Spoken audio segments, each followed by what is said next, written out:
iDubbbz has dropped his content cop, and guess what? Just like everything else that we liked 8-10 years ago, it's a shittier version of all the stuff we used to like. Yep. You know, if you're not black belt at this point, you know, I dream to have your level of enthusiasm about content and about, you know, the internet and stuff like that, because pretty much everything has just become a shittier version of what it used to be. Yeah. Including this show, you know? Yeah. It's the same thing. No more closet, man. It's just... Yeah. There's no more Kino, like, iconic 2016, 2020 energy, man. No, but, yeah, this fucking content cop came out, and boy, did it stink. Yeah. Oh, it was... And not just because, yeah, iDubbbz is a lefty now, iDubbbz is gay now. Even just beyond that, you know, you watch a content cop, you're expecting hard-hitting criticisms, funny skits, jokes, parodies, music, but really just mainly like a critique on somebody's overall character. You know, Content Cop was really more of a character cop. It was. Where iDubbbz would take a look at somebody and physically dissect them. And yeah, sure, a lot of it's probably looking back with rose-tinted glasses and just overglazing how good the series really was. You know what I mean? I'm sure a lot of those videos don't really hold up that much anymore. No, this Content Cop is fucking dog shit. I think Tom put it pretty well. He said, overall thoughts on the Content Cop after letting my thoughts stew for a day. It wasn't really a Content Cop at all. None of the biting criticisms of old. Don't remember any jokes that really landed, if any at all. The only thing that was reminiscent was the opening. The opening itself, I think, was kind of lame as well. I used to enjoy seeing Ian chase around some other fool in the woods with them vaguely dressed as his target. But this time it was just him alone. That's something I noticed as well. Yeah. Tom continues, he says, at the risk of sounding cringe, I think this was kind of a disrespect to the Content Cop name, which, like it or not, used to mean something, and I completely agree. You know, as a fucking fellow 2016 veteran, 2016 loser, I remember how great everything used to be, and I look at my goats, you know? Yeah. Ethan, who's, you know, I'm not fully on board with Ethan, but I will admit he is much funnier now, right? But still not as good as he was in 2016. You got Ethan, you got iDubbbz, who's probably the worst example. Yeah. You know, you got Keemstar, who, what the fuck is he doing? You see those DMs with links, by the way? Oh my God. The dude. Phone call? That was even worse. He unironically, I didn't know Keemstar actually flirts like this. Like, you know the video where he's like, you want this Keemstar cock? Like, he actually talks like that. Serious. That was not like ironic. That was, he really was asking you. You got Keemstar with Locale Live and, you know, Becky Boop and all that. Show, and just the show is like them talking about the other shows. Like that's the guy, right? And then you got Leafy, who honestly he is the most faithful veteran. I mean, sure, he's a drug addict, sure, he's, you know, pretty unstable and out there and stuff like that, right? But at least he's still racist, you know. At least he still gets it. These other guys, it's like, what the fuck? All right, so let's get into this iDubbbz cuckery. So iDubbbz put out this post a while ago, right? He put out this teaser for the new Content Cop, and he said Chontin Chop returns, and a lot of people were speculating on what type of video it would be. Most people were speculating Asmongold, which I think would have been a much more interesting candidate. Obviously, he picked H3, but like, can we just talk about that first of all? H3? Yeah. Really? I mean, that was like the easiest choice of all time, but it's obvious what he's doing. I mean, he's grifting. Yeah, exactly. He's got a whole newfound audience now, all of Hassan's audience, all the left-wing, you know, Palestine audience, glazing the fuck out of him. So, I mean, it worked in that capacity. Yeah, he picks H3, but it's like he could have picked like an Asmongold, like, you know, there's probably a lot of stuff to make fun of there. That would have been also kind of an easy target, but it still would have been more interesting. Yeah. Some people were speculating that it could have been Sam Hyde, given that the Content Cop released on the same day as Sam Hyde's birthday. Now, I honestly kind of was thinking this, not because I think iDubbbz has the balls to confront Sam Hyde, but I thought he'd just do a full Content Cop on just like, you know, the Sam Hyde like allegations, you know what I mean? And try to make that more of like a mainstream discourse. Yeah, he just definitely does not have the balls to ever do something like that, though. I think he has bowed off of ever talking about Sam in any capacity ever again. No, he's completely bowed down. And if he did this, he would get completely fucked. So. Yeah, exactly. Can you please say Mr. Lips deletes Oreos? Just got me stimming to it non-stop. Mr. Leets deletes Oreos. Mr. Lips deletes Oreos. Wow. There we Amazing. W-Stim. Let's see what else we got here. So, of course, the video came out on fucking Ethan Klein, and Ethan Klein actually reacted to it live. This was his, like, live reaction the moment that it came out. He was hurt, let me tell you, and it makes sense because they were literally friends for, like, 10 years. They've been good friends, and I heard apparently in the Content Cop... Oh, thank you for that. Oh, thank you for that. Appreciate that. Let's go. I heard in the Content Cop, Ian tried to make the argument that him and H3 were never friends. Well, no, he says basically, and you know, even this is not technically true. He's like, me and you were just as much friends as like me and Denims is what he Bullshit. Yeah. Bullshit. That's not true at all. Him and Denims? Yeah. iDubbbz has never interacted or collaborated with Denims at all. What, so they're just as good friends because now they share the same performative politics? What? Eating peppers. Thanks for the 2, man. Like, that just makes no sense to me. Like, obviously, I don't think, like, iDubbbz and Ian were, like, best friends communicating every day for the last 10 years, but they were fucking friends, okay? I mean, iDubbbz literally, he's a part of that whole, like, old school YouTube group. Like, iDubbbz got invited to Filthy Frank's wedding. Like, all of these guys are fucking friends to some level. Yeah. You know, they're not just like, oh, I'm just an internet acquaintance, right? But here's the reaction of Ethan Klein reacting to the surprise attack. Sam got the best birthday gift Oh, you're right. Yeah, literally, though. You're right. And by the way, before we even watch this, just look at the fucking list of people that worked on this. Hassan, which is obvious, right? But then you got these fucking nobody losers. Denims, Shondaanda Black. Shondaanda Black, really? This guy, I've been seeing this guy's tweets all over my feed because I followed him, right? And he is just like, this is like if I made like my 10 million view video and I feature like fucking, you know, confusing opinion. Shondaanda Black? Yeah.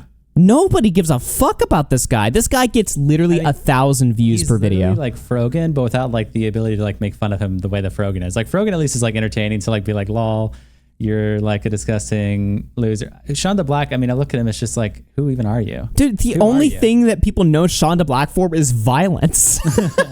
That's true. Like, literally, the only thing people know about this guy is just he threatens to kill people. Like, that's it. These wow. We're going to go to the casino tonight. Suffer. PPP. Andy Nintendo Switch ski. Let's go. Yeah, I was talking to Andy Worski the other night or whatever. He was so jealous because I got the Switch too. I thought he wasn't going to get it. You know, he's like everyone else who like was shitting on the Switch too. Now all of a sudden they want it as soon as the pre-orders go up. But now shout out to the casino. Yeah, Shondaanda Black. Who the fuck gives a shit about this guy? Nobody. I mean, he's literally more irrelevant than He's literally only known for just threatening to kill people. Like, that is it. Shonda, help. Yeah. Jeez. So let's take a look at this reaction right here. Actually fucking unreal. Pretty wild. Hold on. Sean was spurging out at Nick because he intellectually raped him. I didn't even see. I don't even know what that clip was or whatever. I saw Sean spurging out that like people didn't know who he was. He was like, "This is racist." He was saying like, "This is racist" or whatever. Right? Nobody knows who I am. And I'm like, is it racist because you just suck at making content and people don't know? Like, what? What are you talking about? Like, you know your content's good when you're pulling out the race fucking card to excuse your pitiful viewer counts. Like, are you fucking kidding me? How come I can quit the internet for fucking months on end and still have views? And become the real content cop again. All he just needs to do is hashtag Neil on Sean. Well, I don't know about that hashtag there. Disavow. Disavow. But yeah, how come like it's so hard for people to get fucking viewers? Like, look at this fucking post right here. Can I see the full tweet, or is Twitter just gonna be? Oh yeah, Sean's race card is starting to get the white peel marks on the edges from being pulled out too much. Ethan Klein versus Hassan debate. He copes and sees ecstasy is dumb. YouTube Ethan Klein. Sean is a N-word. Sean, you're obsessed. So he has to Photoshop people calling him the N-word?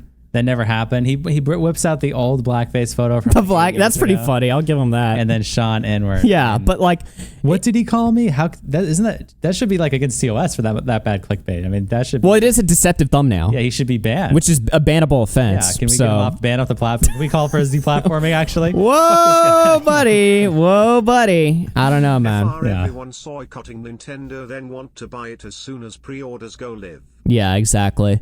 This is just hilarious to me. So it's like, you know, this guy's whole personality is just everyone calls me an N-word and I get no viewers. So shout out to Shondaanda Black. Then, of course, we got Frogan, you know, the rising star. Then Kirk Honda, this like weird sort of like therapist, psychologist type guy. Like body analyst kind of guy. I don't know anything about Kirk Honda, but I did watch his like old interview with iDubbbz in preparation for this stream. And at the beginning of that interview, Kirk Honda says that he specializes in analyzing YouTuber apologies, which sounds like total bullshit. But because he's like an authority on YouTuber apologies, he was able to analyze that iDubbbz's apology for saying the N-word was the most genuine apology ever given of all time. Yeah. And so that's how I knew this guy is a complete fucking fraud. Apparently, Ethan Klein likes this guy. People like this guy. Ethan likes him because he also gave Ethan an A+ rating for his apology. Oh, okay. That's why Ethan likes him. So this guy's just a total dick sucker disguised as a psychologist. He thinks that he has some sort of authority to rank, like, you know, genuineness in an apology. So that's how you know he's a complete fucking idiot. It would have been more entertaining if he did the video on Sam and bring up the marquee stuff. Yeah, that's what I kind of thought he was going to do, but then that would require some amount of balls. I think he gave Ian a B-. Oh, chat's saying he got a B-, so it wasn't actually the best. So Ethan Klein actually outranked. Oh, really? So then he lied in his interview with iDubbbz, because in his interview with iDubbbz, he said it was the best. Oh, really? Yeah. Oh so I guess he lied then. Just complete dick sucker. Okay, well then that's Kirk Honda. Maybe he's a nice guy, maybe he's a good guy, but I watched his interview with iDubbbz, and it was pretty bad. So then we got Noah Samson here, the fucking loser. Apparently this guy's now getting sued by H3H3. People also dug into some user on the fucking H3 subreddit, found his dating profile. Oh my God. And now Hassan is saying this is doxing. Yeah, well, the whole like H3 snark is saying it's doxing. Hassan's taking the points. And I don't know. I mean, I don't think posting a public dating profile, is that doxing? I don't think so. I don't think that's doxing. What does it reveal? His mofo, and anything for view. To now being friends with Hassan, Vrogan, and Denim. Well, you made a good tweet about this. Downgrade. Yeah. You made a good tweet comparing the friends. Oh, yeah, the fucking DEI fucking... I hate this shit, right? Yeah. Look at the old fucking Kino here. Look at the aura emanating from this picture, right? You watch this picture, you reminisce on the good times. Now we've got this fucking cringe. A bunch of losers in their 30s. You know, you got your fucking minority hires over here, right? And what are they do? They're all like flipping off the camera like they're fucking 12 years old, really? Yeah. You know, sitting in Hassan's room. You know, this looks like fucking shit. Who looks at this picture and is like, that's aura, you know? It's not this is my team, okay? Who looks at this and thinks this, right? Well, like Frogan and Denims don't even look like intimidating. Like at least iDubbbz, he kind of still has a little bit of content cop energy if you just looked at him alone. But then behind you have Frogan who's just like closing her lips like this. Yeah. It's like you don't even look intimidating at all. And I mean, they all look like morons. And Shondaanda Black doesn't look good. Yeah, they all, this was like, this should have been like reshot. They all just, their faces all look so stupid. Yeah. But back to Noah, yeah, I guess the dating profile, I don't know if it doxes your location, like if you're like in like a city or something. Okay, but when you're a fucking public figure and you present yourself on a fucking platform that shows your location, you know, that's kind of something, especially when you use your real name, Noah Samson.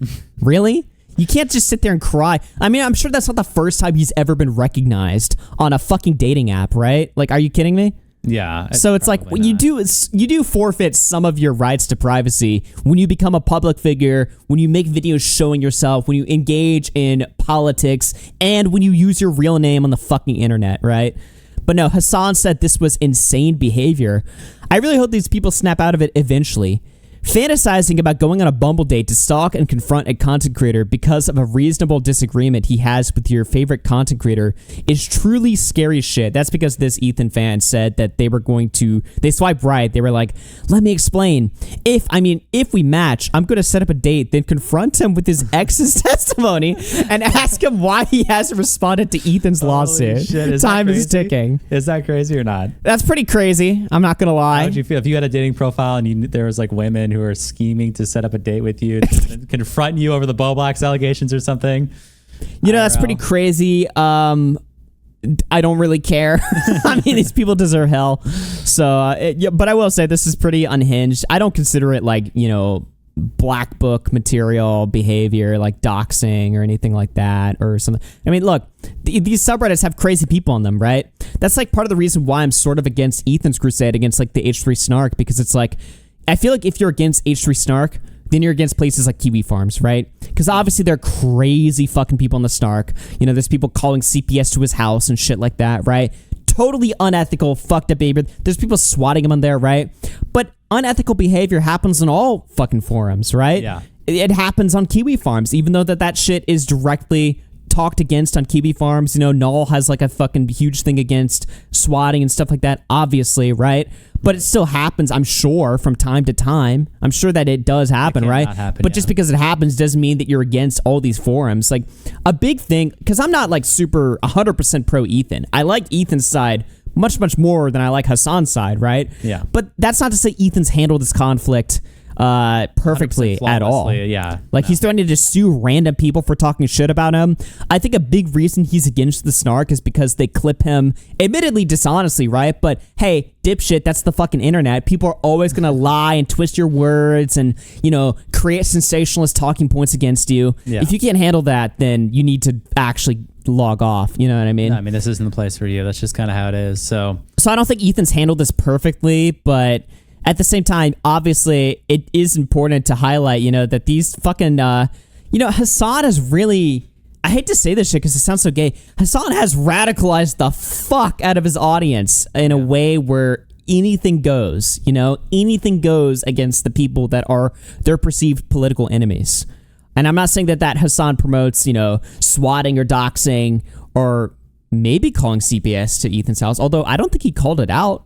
I don't think he's seen anything about it, but Denims has. Denims definitely has, and Denims, and they all watch Bad Empanada, and Bad Empanada like does crazy shit to Ethan, right? Yeah. So it's like all these guys, you know, if they don't explicitly call it out, they're kind of just okay with it happening because fuck Ethan, you know, that's their mentality, right? Right. Which would be one thing if they just admitted that, but I think that these people are much more dirty and insidious behind the scenes rather than, you know, being upfront about it. I actually kind of respect Bad Empanada in a way because he's like the open dirtbag. Yeah. You know, he's actually like the guy who's just gonna fuck shit up, and he's an open psychopath. So it's like, okay, well, that's what you are.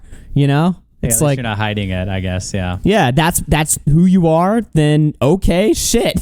You know, but yeah, I don't know, man. Let's keep watching this. Really fucking unreal. Pretty wild. And it's just so pathetic too. Like, talk about a bandwagon. Like, bro, this is the edgy, cool content you're trying to make a play to like fucking warm up to.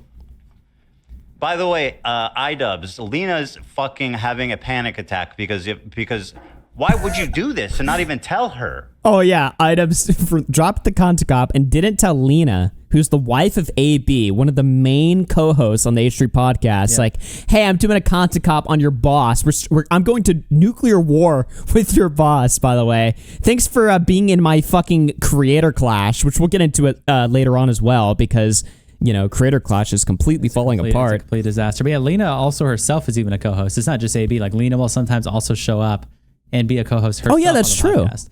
So she is. It is a direct Ethan Klein co-host. Dude, that is how scummy. iDubbbz's really exposed like a different side of him. Like, we always knew he was weak and pathetic, but I didn't know he was this. What am I saying? Of course I knew he was this much of a scumbag. Fucking Froggy Fresh. Never mind. Okay. Yeah, the whole yeah, Froggy he Fresh totally situation. fucked over Froggy Fresh. So yeah, of course iDubbbz is capable of this type of behavior. But still, it did shock me though to see him like go after Ethan and all these people and completely blindside him. I mean, I feel like this is almost Froggy Fresh too, because I don't know if you've seen it, but other fighters on the card, which maybe we can get to this later, are also commenting about the drop of iDubbbz. Like, Dad made comments. He was like, "This is shocking. I don't know why this happened. Like, I can't believe Harley this." Morenstein has turned. Harley, yep, he is. We're gonna get into that again. There's so much of the story that we have to get into, but Harley Morenstein, their number one fighter. Remember, iDubbbz is not fighting in Critical Clash 3. No. Harley Morenstein. Well, he's fighting Dad, isn't he? I don't know who he's fighting. Maybe he's fighting someone else, but continues. But Harley Morenstein, I mean, he carried Critical Clash 2. He's currently carrying this event, literally carrying it. He's the only interesting top fighter, he's right? Guarded for Ian for like the last and year. He's not only has he carried the fights like literally, but he's also like completely run total defense propaganda war in support of iDubbbz. He's like flat out like lied in iDubbbz's favor in the past. Like he was just, but I actually did respect him for it. He's loyal. I'm sure we talked shit about him in the past, but there was always a part of me that always respected his loyalty to iDubbbz, because I'm like, yeah, you're totally full of shit, but it's like, I know why you're doing this because you're supporting your boy, right? Which is great. But now iDubbbz has gone too far, and Harley's finally just decided, you know what? I'm turning. He apparently called into Diorio's stream and just did a tell-all interview. And we'll get into some of that stuff later, but he revealed he's getting fucked over financially by iDubbbz and Anissa. They're not talking to him anymore. So Critical Clash 3 is just going to be a total fucking shit show. Like there are two main fights. I would even consider Lena sort of a main fight because she's one of the few people you actually recognize because of her, status in the H3 show, right? So I would consider her fight kind of higher up there. Yeah. And so we have Dad's fight is he's already giving backlash. Harley's fight, he's giving backlash. Lena's fight, obviously. I don't think she's given backlash, but I mean, come on, obviously. I think the most popular fight is the Dream or the Sapnap and oh yeah, I forgot about that one. That's going to be the only top level fight that doesn't have all this fucking drama around it. It's like all their top fighters hate them now. Yeah. It's like this is just, and Critical Clash is supposed to be this fun, inclusive, protective party, a safe environment for everyone to just chill out and vibe or whatever, right? Yeah.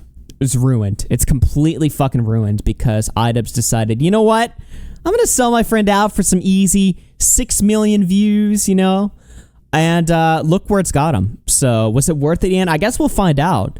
I'm curious if he's going to do a content deputy, but anyway, we're getting far ahead. Let's keep watching this. Attack because why would you do this and not even tell her? Like, why would you invite someone on the show and do this? It's just fucking mean-spirited. I can't. I'm genuinely in disbelief.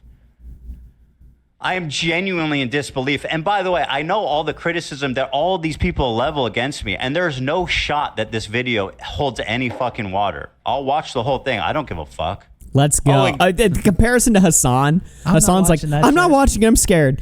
Ethan, I'll watch the whole thing. And he did, 2 right? 2 minutes in, yeah. Yeah. He's like, I'm watching all of it. Immediately, Ethan's ready. Great. You got psychology in Seattle. My 10 out of 10 perfect apology. It could be in jeopardy, dude. This is actually... It could be in jeopardy. This is actually fucking unbelievable. People were like, oh, he's doing a content cop. I was like, oh, okay. The best guess I heard was like, oh, maybe he's doing it on Kick. Kick? Maybe he's doing it on Kick. Dude, he's like fucked up from this. Yeah. Like this completely. By the way, iDubbbz dropped this while Ethan was live, right? And apparently tried to claim that it was an accident. I heard it wasn't. It's like, oops. It was totally on purpose. Yeah, he dropped this while Ethan was live. He mutes his mic here. He's like, sorry, I said the C word. That's the end of the clip, basically there. But nice.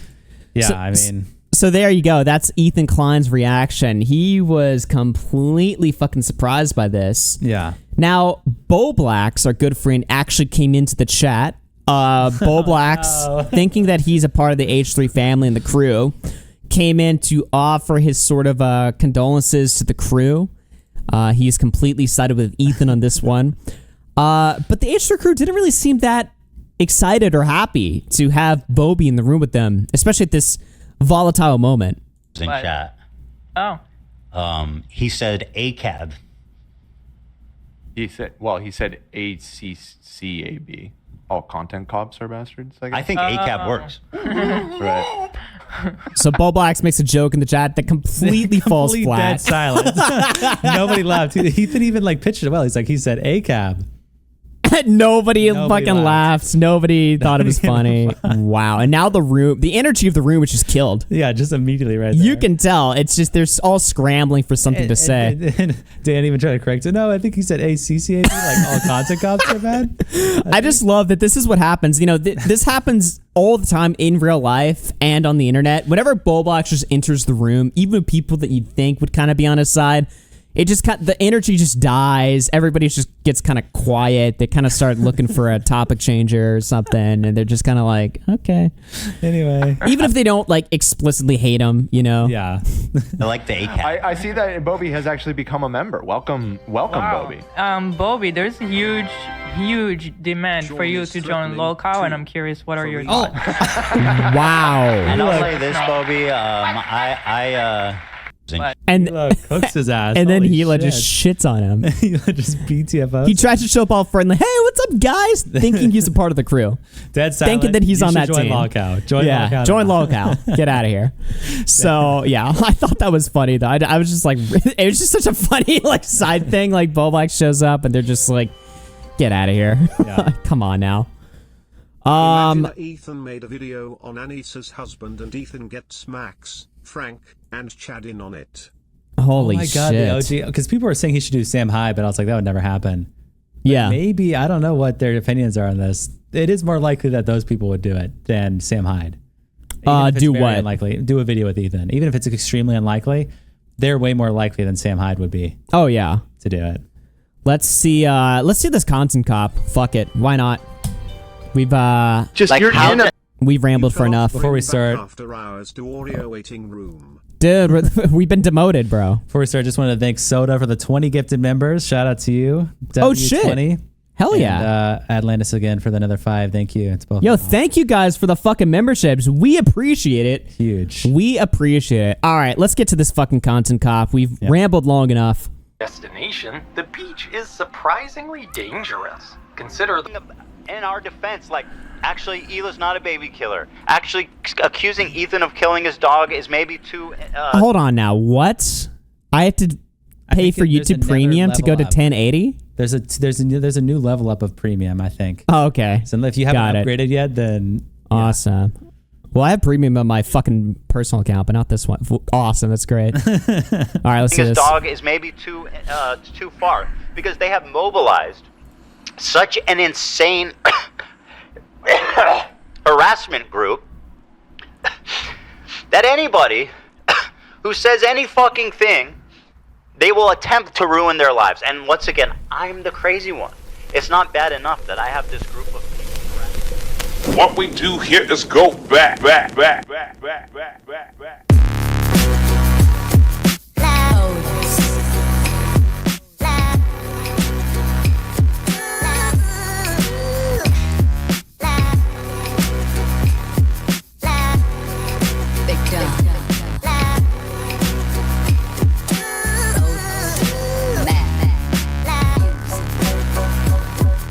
So, I mean, right off the bat, I mean, the skit just sucks. You know, it's just him alone, just like punch in the air. fucking around in his room. It doesn't make any sense, you know? Like, even the beginning clip he showed of Ethan, like, Ethan doesn't even really say anything crazy. Like, he didn't pick, like, a clip of Ethan spurting or crying. It's just, like, a regular clip of Ethan talking during his show. Right. And that's supposed to, like, motivate iDubbbz to put the uniform back on. You know, there's no, like, thought put into this intro at all. Like, I mean, he couldn't have like made himself like chase Ethan around with the beanie or something, or brought Yeah. back, like Vape Nash or something, and he's like the constant guy, or anything to like throw. there's no back, or- references. No references. It's just him dancing around in his room. He's in a punching the cabin air. for some reason that's never explained. Like, and I know the content cop intros were always kind of random, but like, it just doesn't hit at all. Like he's supposed to show a clip of Ethan where maybe like put a clip of Ethan talking shit about you on his Right. fucking podcast. That would have made more sense, but Yeah. there's just no thought put into this. This was just like totally phoned in.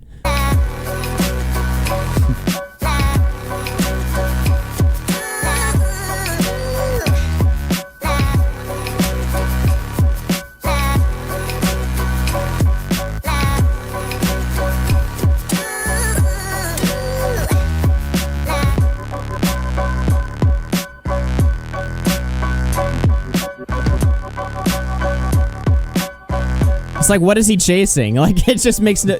Before you'd be chasing a Chad or someone I was around. Bucky's hat Augie, not this fake Augie that thinks he's from Arizona. Nice. Thanks. Thank you for that. Someone points out he's literally shadow boxing in the intro, and I think that's actually really good foreshadowing. Just shadow boxing, nothing. Yeah. You know, I mean, that's exactly how the whole video goes. But I guess someone else says the theme is that it's supposed to be that he is retired in the cabin. Like he's in the cabin, he's retired, and now he's running back to. Well, yeah, no shit. I get that part, but again, it just falls flat. Is not. Yeah, exactly. Executed well.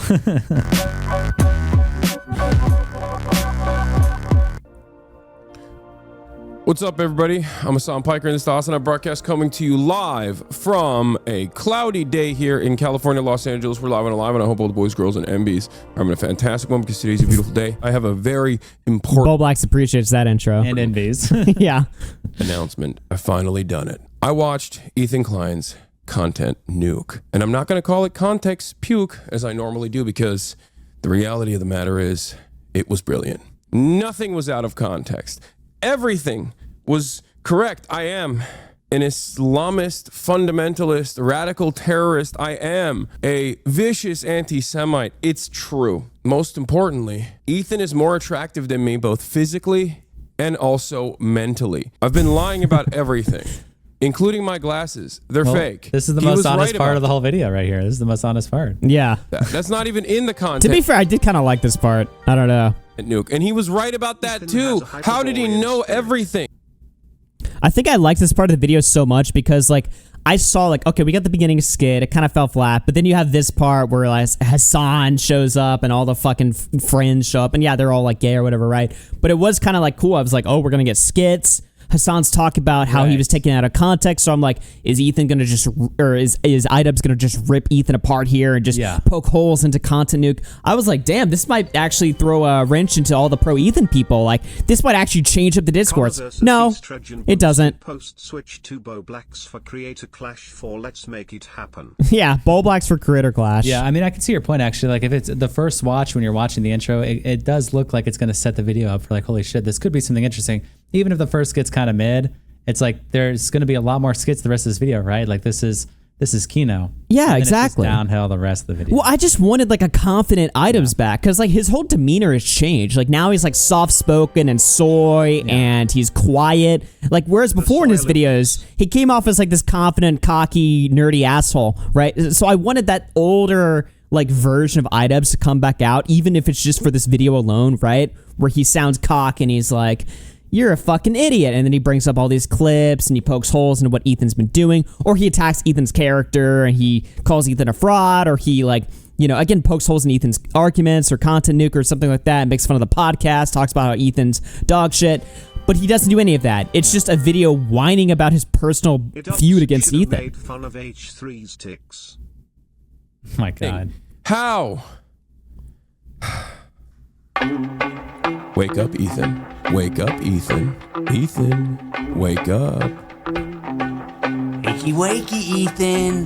Wake up, Ethan. See, this iDubbbz, this is the iDubbbz I wanted in the entire video, but instead, after the skit, it's just the soy one. Wake up. Time to be awake, Ethan. Wake up, Ethan. This is no longer a dream. This is a nightmare. Wake up. Ethan, the dumb bitch is telling you to wake up. Wake up, Ethan. Wake up. Oh, Jesus Christ. Oh, my God. It's fucking Frogan, dude. Jabba the Hutt just jump scared me. Dude, what is going on with that? What the fuck, chat? What are we looking at here? This doesn't really hit as hard, you know, looking back a second time. Just like, what is that? Why did Frogan need to even be here? She didn't. And also Denims is in there. When Denim says wake up, Ethan, she's so soft too. Like Hassan did his part well. Like he did the whole intro. He's like, wake up, Ethan. And then Denims is there. She's like, wake up, Ethan. Like all friendly. It's like, really? You just lost all the aura when you showed up. Well, you know, I do like the idea for the skit though, where they're all just like tormenting Ethan Klein and they're like, this is your worst nightmare. I like that. I like that psychopathic energy there, but Wake up. you know, maybe the actors could have done a little better on that. Wake up, Ethan. Ethan, wake up. Wake up. And why isn't Shondaanda Black like threatening violence? Like that's his bit, right? Why isn't he like, I'll kill you or something? Like, anyone? Just wake up. Wake up. Wake up.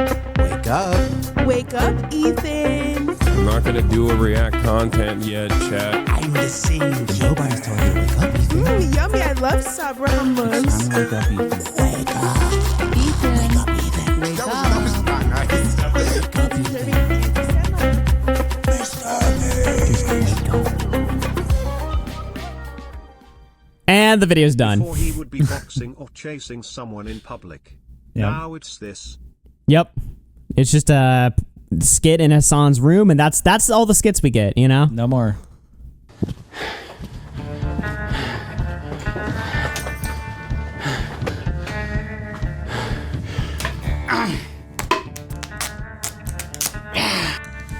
Wow. All right. Oh yeah, I didn't even notice this. He takes off the cop uniform in the video. What the fuck? Leave it on, man. Why? It's not content cop, that's why. iDubbbz's hates Jews now. Yep. Kampftent. Wow. No, like this iDubbbz's video, it's just fucking retarded because it's like, it's not a content cop. It's content cop in name only, and the only reason why this video has 6 million views is just because it's from, you know, content cops back in the day used to get like 30 million views, right? Yeah. So it's a bunch of like old residue viewers like seeing like, oh, he's making these again? Yeah. Clicking it, checking it out. I'll bet the watch duration of this video is like 2 minutes, right? It's just kind of people checking it out, seeing if it's what they like from back in the old days, and then clicking off or whatever, right? So yeah, the video has 6 million views, and compared to all of iDubbbz's most recent videos, this one did very well. Right. But these are basically fake views. It's just shadow views. It's like botted views or whatever. These aren't really, this isn't real engagement. He just used the content cop name to sort of drum up a buzz, but in reality, there's not 6 million people on Earth that care about this fucking beef. Yeah, the 6 million number is really suspicious. Yeah, well, it's not suspicious. I know why it's there, but it's like nobody really gives a fuck about the Ethan. Oh, okay. You fucking retard. Good one. It's not okay. I think that says like 270K views. All right. No more than that. Okay, bro. No more than that. Let's get back to this then. I didn't plan on making a content cop on H3. It sounds very stupid even saying that. H3 content cop, iDubbbz. Ethan Klein's out of control. And then you should do a content cop on Hassan Piker. Content cop on Sargon of... I was pulling up to Dallas in my new Lamborghini and someone recently graffitied it saying, "Welcome to RFC, bitch, you got FD up, was that you, Augie?" Yep.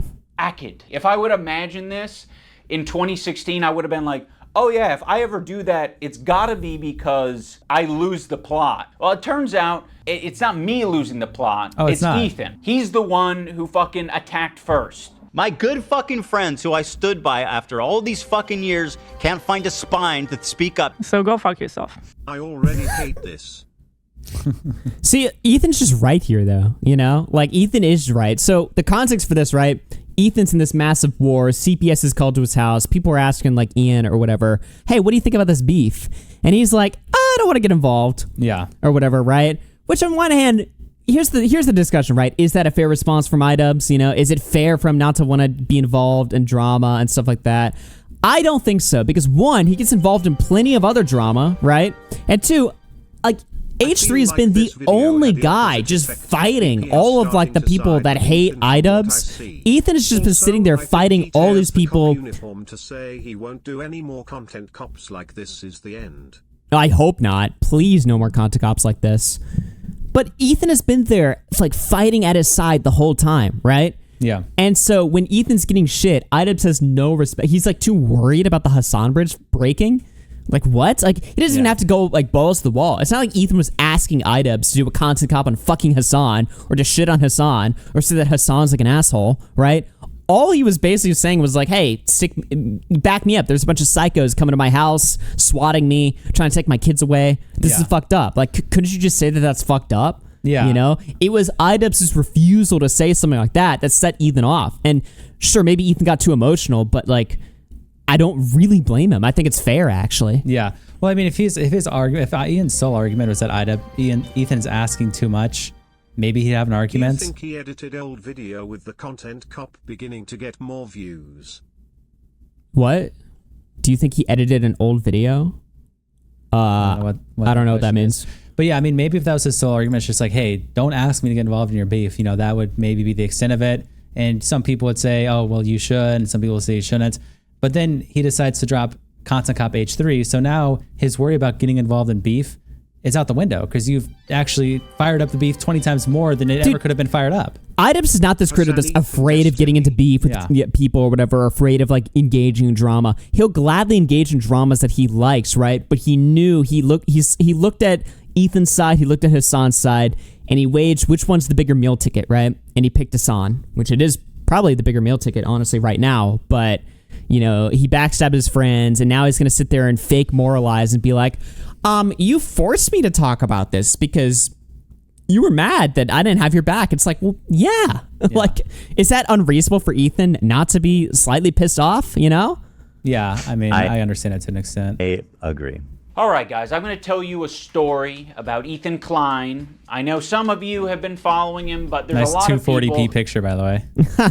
who might not be familiar with the background, with his podcast, with what's been going on over the past couple of years. So Ethan, as you know, is a content... Dude, this is like if Bo Black's like turned on all of us like in the middle of the technicals war. You know what I mean? Like this, like, because Bo Black's was like in the middle, you know? Kind of like trying to keep favor with both sides. Yeah. And this is like if he just went full turn or something. Just content cop AugieRFC. Yeah, exactly. That'd be the equivalent of this situation, basically. And everyone would obviously be like, wow, like what the fuck? Content creator who has a podcast where he says all sorts of outrageous stuff. Sometimes it's fun, sometimes it's fucked up. He's had shows with all sorts of different controversial characters. He's had a show with Trisha Paytas. He's had a show with Hassan Piker. In doing so, he's gathered a ton of different audiences. Now, in his podcast with Hassan, Leftovers, they would mostly talk about surface level progressive shit and make fun of right-wingers. And you're telling me he didn't flick their dick once at least? Oh, that's 100 shavers, you trans women. I say, oh no! And it was mostly that until they actually had to reckon with a very serious topic. I would say that Hassan was very well equipped to talk about that topic. Palestinian people living in the West Bank are subject to these horrific conditions, horrific living conditions by the state of Israel, America's greatest ally and the only democracy in the Middle East, if you ask Republicans and even liberals. Well, the dance he invented was so kick-ass. What the fuck is this clip shipping? What is happening here? Ethan's goofy and Hassan is serious. Like, what? Seriously? As if you couldn't find a million clips of Hassan just saying something goofy. Yeah. Israeli settlers are trying to evict Palestinian families in occupied East Jerusalem. The United Nations says that may be a war crime. It literally is. It's just eating the toppings. And the pizza looked like a burn victim. It was all disgusting. I don't know if you can make that joke. Okay, so the clips basically established Hassan's a political mastermind genius and Ethan's a dumb fucking retard. Like, wow. That's what the clips tell us, okay? Argument. Amazing point so far. 2021. Why? It's insensitive to burn victims. I think it's a good enough. My favorite thing is that these guys pretend like Hassan is like just... I love when they say he's equipped to talk about these things, you know? Based on what? Just based on the fact that he, you know, talks about it, I guess. I don't know. Like, it's based on nothing. Like, Hassan sounds like a fucking moron when he talks about politics most of the time. He's screaming, he's raging, he's seething at his chat. He's making all these hyperbolic arguments and shit.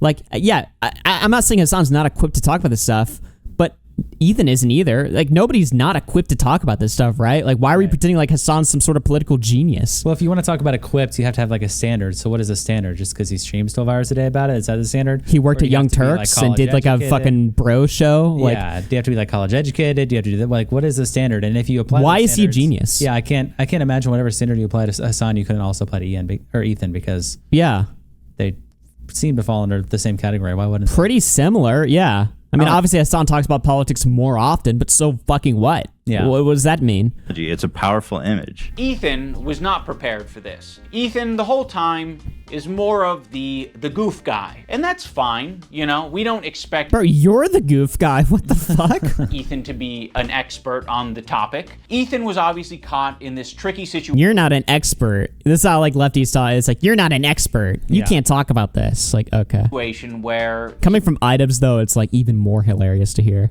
He is extremely sympathetic to the Israeli cause and what's happening to them. His wife's Israeli. She served in the IDF. He obviously likes the state of Israel. On the other hand, he's just got done capturing a... Yeah, but hasn't Ethan literally like shit talked Netanyahu, said that Netanyahu needs to step down and shit on the two-state solution that Israeli government and stuff like that? Yeah. Like, he wants it to exist. He wants Israel to exist, but like...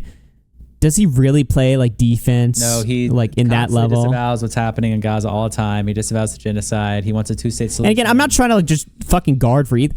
again, show me the clips where he's like outrageous or whatever, right? It's just so funny to me how these morons never can. Like every time an anti-Ethan video comes out, I never hear like the outrageous shit that I'm supposed to hear or whatever, where he's like, "Oh, those kids need to die."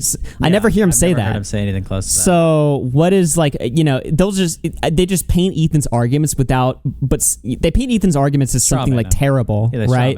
But then never show the clips of him saying the terrible things, right? All they show is just clips of him getting mad that people are too mean to Jews or something, right? And it's like, okay, well, you painted Ethan out as like, he loves playing the victim and victimizing himself, right? But what about his like egregious political views that make his crying about victimization even more outrageous, right? Because I agree, Ethan does play the victim too much. You know, it does get whiny and annoying. But what about like the central issue here? I don't know.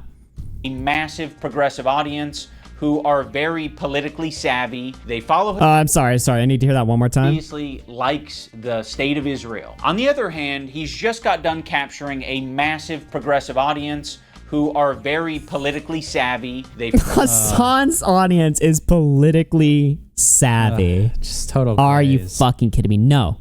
Hassan's audience is a bunch of Clancy's. Oh my God. They're not politically savvy. They're a bunch of fucking...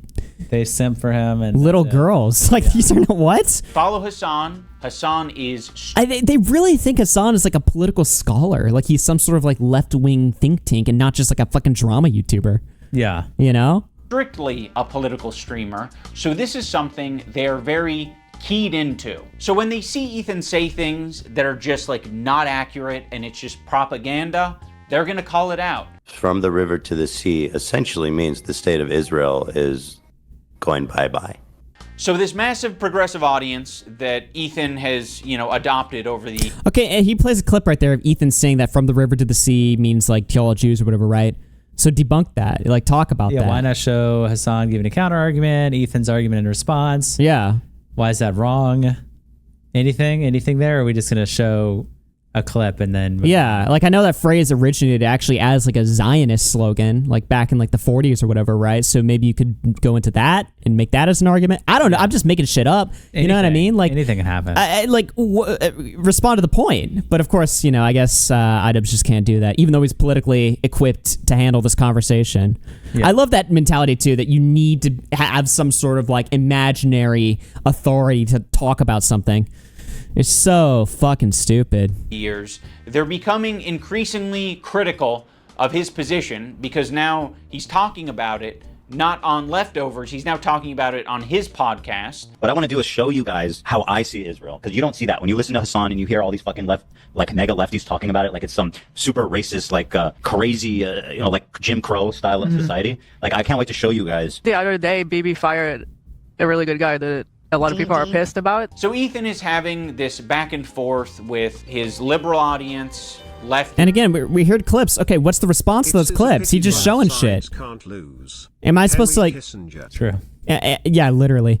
Am I supposed to just watch the shit and be like, wow, fuck that guy? Well, also, I don't know what I'm being shown. Educate me. Yeah, also like the really great guy clip. Like, who is that? Who's the great guy? Like, and did Hila respond and apologize for that and say that she misunderstood who it was? Oh, I'm sure he's not going to show that also. Right, yeah. Like, as a viewer just watching this shit, this is like all the people click on this video seeing, oh, Content Cop. I remember his Content Cop on Rice Gum back in the day. I'm going to watch this. They're watching these clips just being thrown at them, and it's like they're expected to just immediately, grasp it and click onto it or whatever, right? It's like, no, you idiot. We don't know what you're showing me. What's the argument here? People online, progressive content creators, Hassan, all of these different people. He's finding new people every day, basically, to get in fights with. Of all people, this guy, Matt Lieb, Frog. I guess it's good to know what will be playing on the TVs in hell. Too bad my childhood died with this video. Yeah, literally, dude. This video fucking sucks. And denims and all these dipshits, and everybody thinks to be honest, I hate all this political shit. I mean, I really despise the infiltration of politics in the commentary community. I despise the fact that every fucking drama is about this stupid fucking war. I hate this shit, right?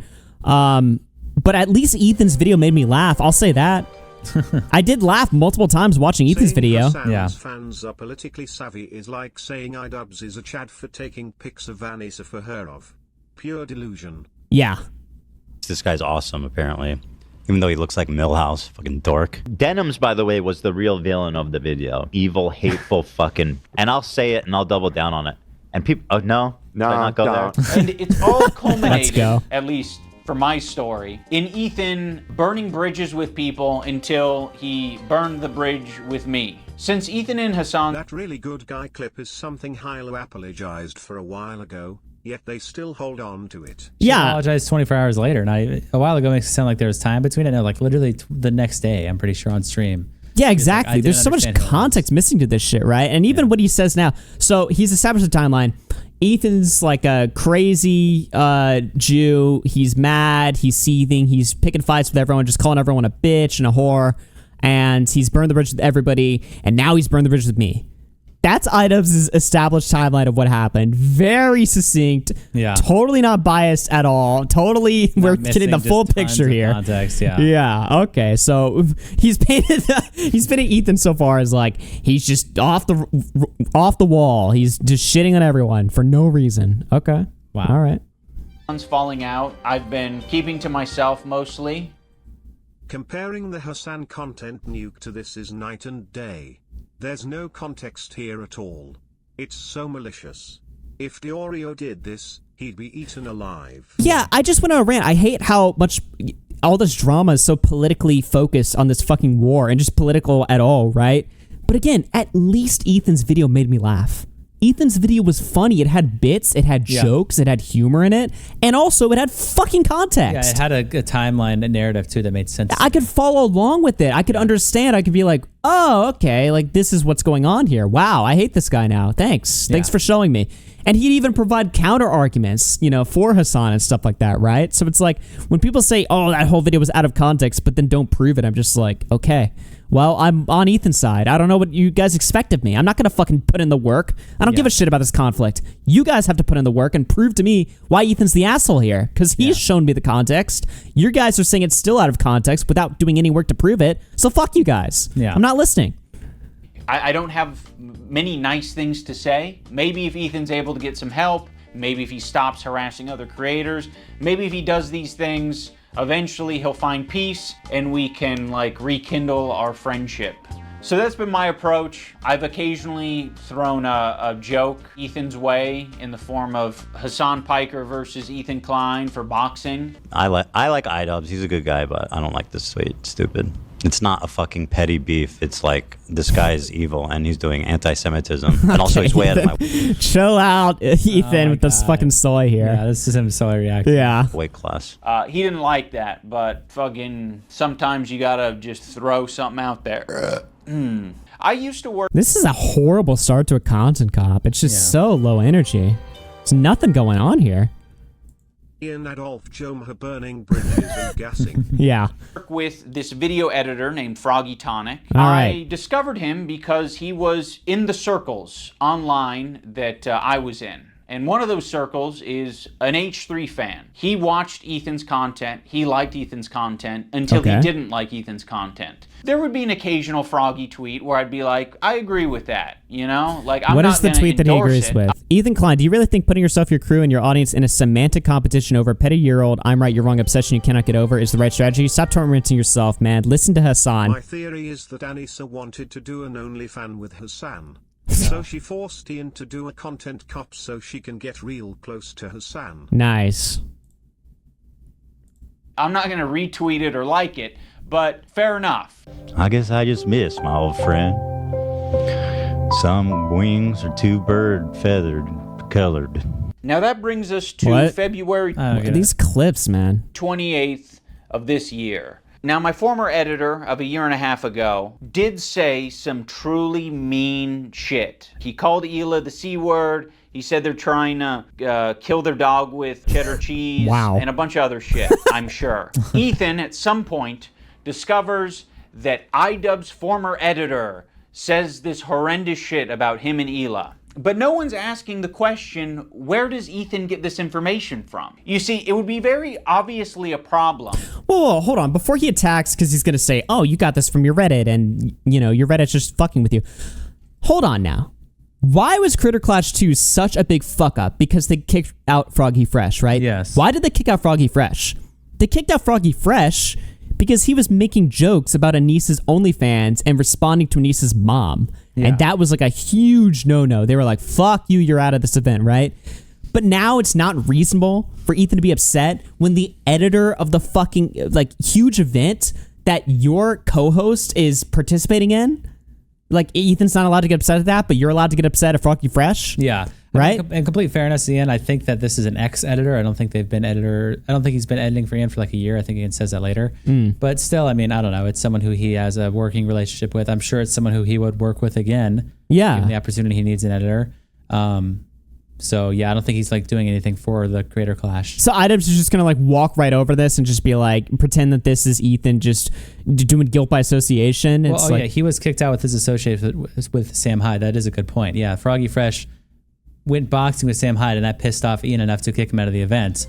But Ethan's not allowed to be pissed off about his association with his editor. Atomics. Wow. Let me translate real quick. If the Jew gets back in line and remembers his place, maybe we can accept him Oh my back. God. real quote from the Content Cup. We'll see that come up later. Yeah. If Ethan was discovering this content by scrolling through Twitter looking for something to upset himself with, he has maybe set it up in such a way where his employees feel the need to send him this information. And that would be horrible. They shouldn't be doing that. They should be sending you things that are entertaining for your show that don't fucking trigger the hell out of you. Why is there so much work being put into discovering this guy on Twitter who's barely getting any interactions, linking him to me and posting on the Reddit, when there's no work being put into who the fuck is the person on the Reddit who's posting this in the first place? If you do a little bit of research, it seems like it's an account whose intention is to make Ethan crash out. One of the users on the Snark Reddit points this out. They're like, I've seen this account before. This account has scraped its history, and it's now trying to make Ethan burn bridges. iDubbbz's presents H3 Snark top 10 posts. What is this fucking point? This point just sucks. Like The guy posting it is trying to make Ethan crash out. He's like, do something entertaining for your podcast. I feel like Ethan still has a fan base that watches him talk about shit on the internet. Well, dude, right? Ethan's whole show now is like responding to this shit, right? Yeah. It's like, to some extent, I do agree that like, yeah, Ethan probably shouldn't give these people so much attention if he can't handle it, right? But Ethan's whole show is like, this is just content for his fucking show. He makes money off you assholes. I know iDubbbz and Anissa have their own podcast where they talk about fucking nothing for an hour and nobody watches it. Yeah. But people actually do watch the H3 podcast because he's at least giving his audience the content they want to watch. So what is the point being made here? This is within Ethan's own community. Like, this is the thing that he needs to be critical of. It's not me. So yes, I am willing to admit that my former editor was being very nasty, uncharitable, and fucked up towards Ethan and Hila on Twitter. But Ethan and Hila are doing the same shit on their podcast. So I don't want to fucking hear it. Terrorist supporter. The CEO of Twitch. Pedophile. Now I'm going to watch and respond to the two podcast streams where Ethan and Hila call us spineless cowards. Anyway, this guy was saying shit like that Hila's a Nazi, that she kills kids, that she went on like, she's a IDF baby killer, all this types of shit. And that's showing up right up on us Nissa's and iDubbbz's feed. My good fucking friends who I stood by after all these fucking years can't find a spine to speak up. You know why? Because they'll get murdered. Yeah, and if Ethan was regularly if one of the fucking H3 co-hosts was like regularly interacting with Sam Hyde, making fun of Anissa's OnlyFans, fucking talking shit about how Ian's a cuck, you don't think he'd have a fucking spurg out about that? Yeah, and Ethan might weigh in and be like, hey, this is actually fucked up. Yeah, what's up with this? Why are you so close to this guy that's just heinously attacking me? Yeah. like what? You don't know what's on my feed. What the fuck is happening? For all you know, I only use the For You tab. For all you know, I only use lists. For all you know, I'm seeing these things tweeted out by my editor of a year and a half ago and saying, God, that is nasty. I'm just not gonna throw someone away because they're having a parasocial weird moment. Just like I'm not gonna throw Ethan Klein away because he's having a parasocial weird crash out. How many women? That's exactly what he's doing right now. Yeah, what? Like, what do you mean you're not going to? Oh, but this was the final straw right here when Ian was upset at your cuckery and your inability to have a spine and just give an opinion on the fucking situation. That was like what pushed you over the edge. You're like, Content Cop. I must bring it back. This series that I damned to hell that I said I'd never do again because it was horrifically toxic and terrible. I'm going to bring it back and stomp on you as hard as I can and bring in all these people that have like supported the fucking war against you, supported the CPS in some cases, like Denims or whatever, right? I'm going to work with and directly collaborate and promote all these people and stomp Ethan out as hard as I fucking can, right? Yeah. That's what pushed you over the edge. But before you were like, no, I would never do that. Ethan's my friend. Yeah, well, he's also claiming like, oh, I didn't, you don't know what's in my feed. But wasn't he like just saying, like I would see these tweets sometimes and go like, damn, oof, that's rough. Yeah, he'd agree. He admitted he would agree with them. So he would agree with some and sometimes he wouldn't. But he did. He was seeing it. Yeah, like what are you talking about? You weren't seeing it. Yeah. What?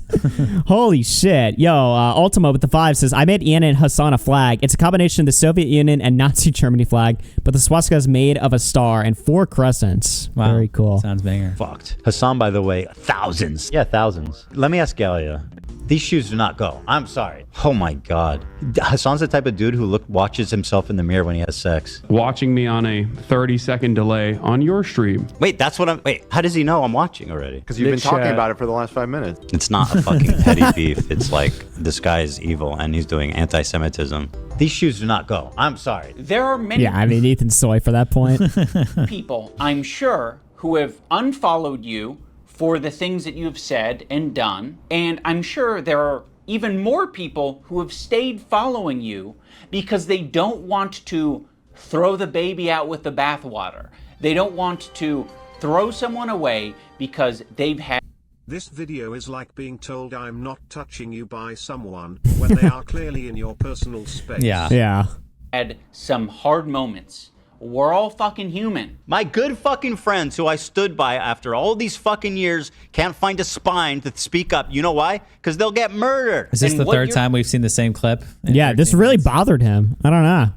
You're saying to me is that I'm a bad friend and I'm a piece of shit. I'm spineless. I'm cowardly because I am following someone on Twitter. Because they have... No, you fucking idiots, because you give an opinion about it on your podcast. What? Yeah. Well, this part of the timeline I'm confused by because I thought I was in the impression that it was Ian and Ian made a statement in his Discord, right? Like someone asked him like, "Hey, what's your opinion on the content nuke?" Ian was like, "I'm not going to get involved." And then since then they were pretty radio silent until Ethan was in like, "What the fuck, guys? Like, say something." And then they made the statements in their private podcast. No, I swear I watched their podcast where they were talking about this situation and they gave some like middle of the road, like non-take or whatever, right? But they did talk about the situation on their podcast before Ethan responded on his podcast. Behind the paywall. Because there was, I feel like I watched it publicly. I don't know. It was public? Oh. Yeah. Because there was the behind the paywall section where they were like, Ethan needs to go to therapy and he needs to stop responding to every that person. part I think was a response to the H3 podcast, but I'm pretty sure before Ethan talked shit, Ian was the first one. Ian and Anissa on their fucking show. I mean, it's so hard to tell because literally nobody watches it, right? And it's not like they're titling it, I didn't hear about it. So response to Ethan. So I'm pretty sure they talked about this first. Yeah. Mobilized such an insane harassment group. It's not bad enough that I have this group of people harassing me and everyone in my life. It's that people outside of this group, journalists, creators, are actively participating in this gaslighting to make it seem like I'm fucking crazy. I mean, I don't know what he's getting at here. Like, yeah, people are gaslighting you. A lot of people gaslit me when I apologized. That was actually like the #1 type of harassment I got was people gaslighting me and taking my newfound woke ideology to its extreme. I've probably done and stood by iDubbbz and Anissa more than anybody. I've stood by them when... I mean, okay, Ian's gonna do a fucking edit here, right? But that's just true.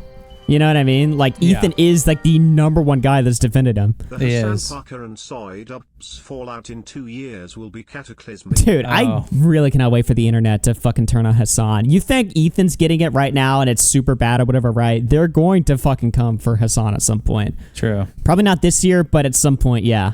All the internet hated them. I don't like that Ethan brought this up because it makes the relationship feel very transactional. Like, you know, we're just meant to support each other online despite our own personal morals or principles. But I'll say...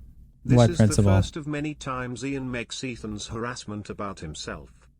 Again, iDubbbz is making it like oh, Ethan's forcing me to defend him against Hassan or go after Hassan. That's not what he's asking for. No. He's just asking you to give an opinion on the situation, or at least just talk about the harassment and be like, damn, that's fucked up, or something like that, right? That's all he's asking, right?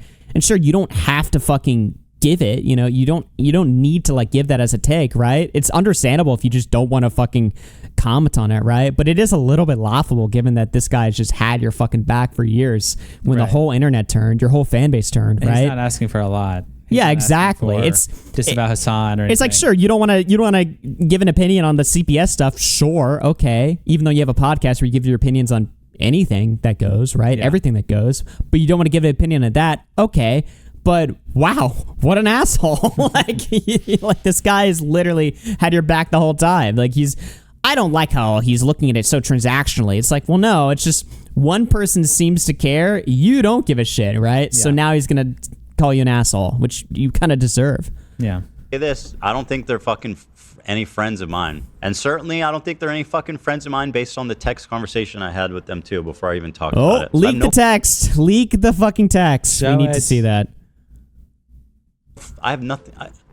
I don't need any fucking halfway friends, man. I thought the text conversation that I had with him was very empathetic. I basically... Oh, that's how you know it's fucking cancer when he uses that word, the E word. Empathy. I was very empathetic when that's how you, it's like, no, you're a cocksucker that whole conversation. What? Empathetic. Just said, like, I know you and Hila are experiencing a ton of harassment, and I essentially empathize with that, and I think there's something positive to get out of the conversation. But he refused to talk on the phone. There's something positive to get about CPS coming to your house. There's something positive for you to learn from this, right? Which is that you need to shut up. Well, he needs his point. You need to go to therapy and stop talking about people. That's the point. Shut up, Ethan. You need to be quiet. That's the therapy. That's the empathy.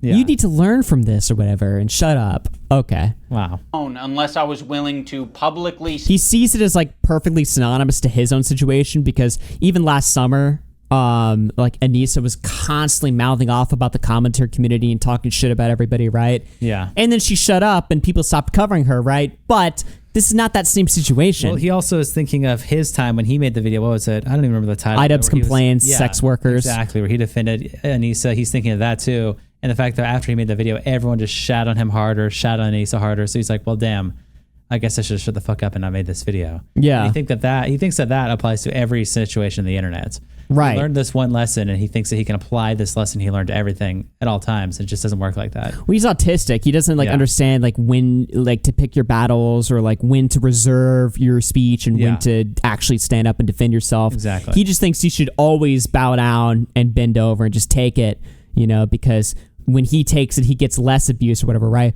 But that's just because he's defending like indefensible shit, like if he's a cuck or not, or if his wife is a whore or not. It's like, if you go on the internet and make a video like, I like when my wife gets fucked by other men, like you're not going to win that argument, obviously, right? But if you have like a serious political issue that you care about, like the Israel-Palestine conflict, right? Yeah, maybe Ethan doesn't just want to sit down and just take it up the ass. Maybe he actually cares about this. He has a spine and a backbone enough to keep going and keep giving his commentary on this topic, right? And maybe this is a situation where bending over isn't the correct thing to do here. Not every situation is like that. No.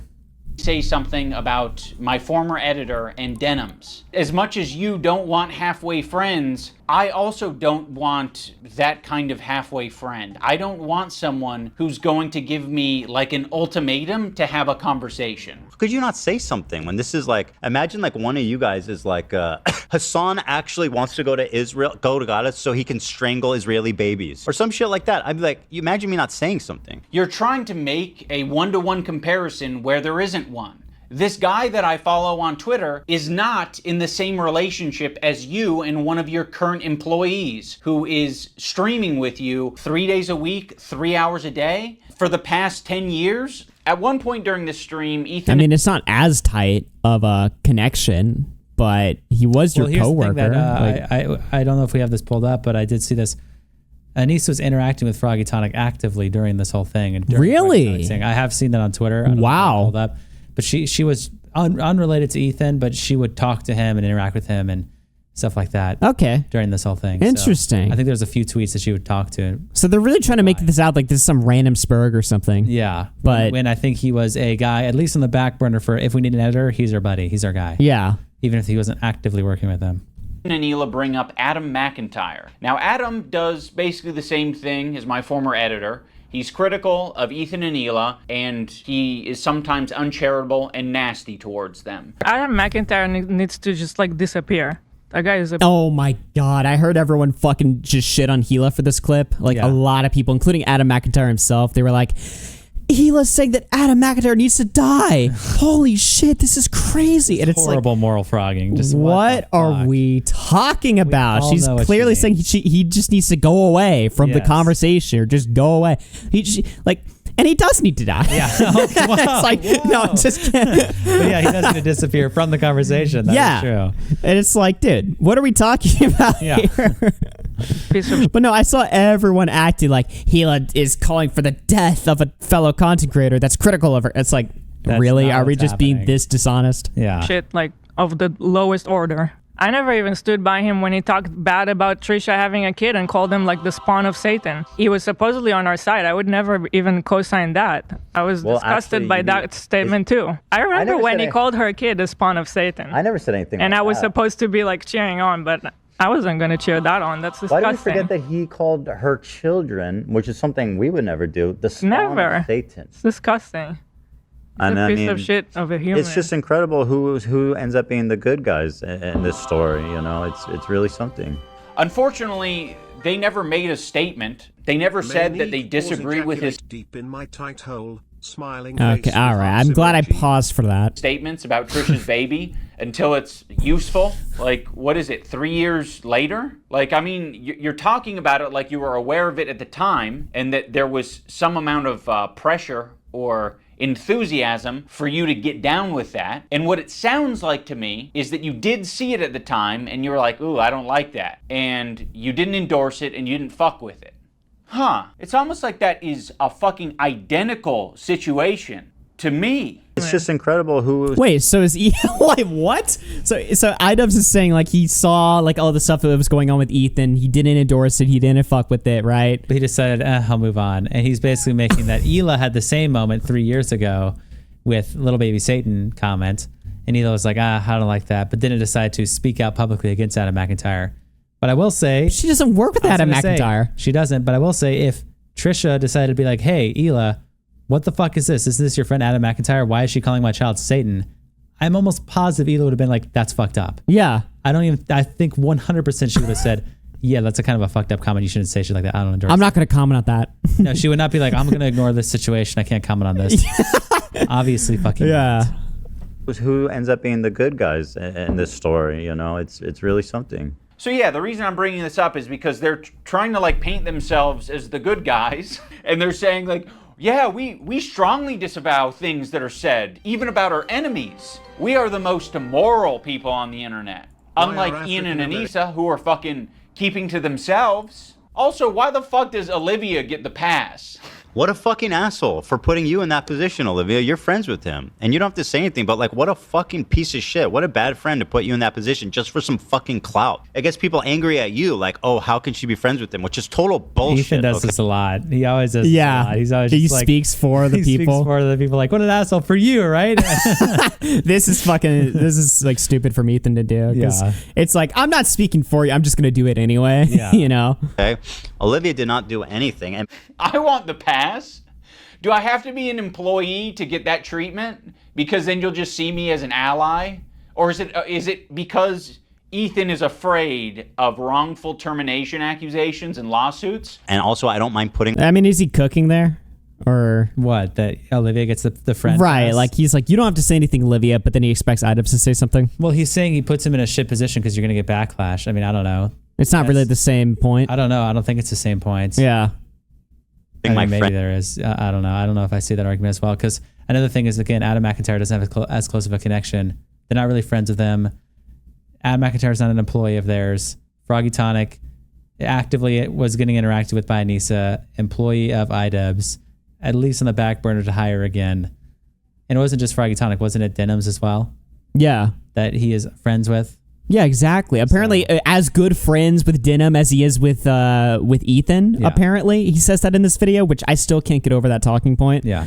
But friend Olivia, who's apparently my real friend, in a terribly weird, fucking uncomfortable situation where you end up getting hate for no reason. Also, don't frame it as like other people making it hard on Olivia. You're making it hard on all of these people. Please acknowledge your role in this whole fucking thing. Like, it's crazy how warm Ethan is to Olivia and saying how Olivia is essentially just a victim in this whole thing. It gets people angry at you, like, oh, how can she be friends with him? Which is total bullshit. But me and Anissa are spineless. Ethan, your whole system is scrambled. My intention... I mean, yeah, I will say iDubbbz does bring up a good point there that Ethan does speak for his co-host all the time and sort of puts him in these weird, like, situations where it's like they kind of have to agree. Yeah, like I do have a clip later on when we get to the creator clash segment, either on this stream or the next stream. But he kind of starts speaking for like who is it? AB and his wife with Critter Clash, and he's like, if I were you, I would hit up iDubbbz and demand that he pay out Lena so that she doesn't have to do this fight. Like, he starts like planning all this shit out on his stream. Yeah. And then of course some people clip that and are like, wow, Ethan's an ass for this. And I'm like, speaking for her. I mean, he kind of is though. It's like, let them handle their fucking shit, you know? Yeah. Let them decide if they want to take issue with something, right? Because at that point you do look like, you know, you're kind of micromanaging them and forcing them to like take certain positions that they might not be willing to take. Yeah. You're interjecting them into your beef, you know? Isn't to throw the employees under the bus. Like, you guys serve as the fucking foundation for calling out Ethan's hypocrisy on the whole subject. And I know that you guys have probably pushed back against Ethan over the years. How often are you supposed to do that? Do you have to do that every fucking week? It kind of seems like it. And that's exhausting. I don't want to confront my boss. It's not my fucking job to confront my boss and say, today's segment on rapists and pedophiles on Twitch was not my favorite segment to be a part of. Yeah, friends like these. Oh yeah, and our other good friends. Yeah. Anissa and Ian. Thanks, Anissa, for standing up for your girl. I actually stood up for you so many times because, like, why would I not? It was crazy. Yeah, why would you not? I mean, if that's truly what you believed and you weren't just going to use it later. Of course I was going to stand by you. That's insane. It's absolutely insane and disgusting. But now you choose to hang out with people that would have a problem with you if you defended me.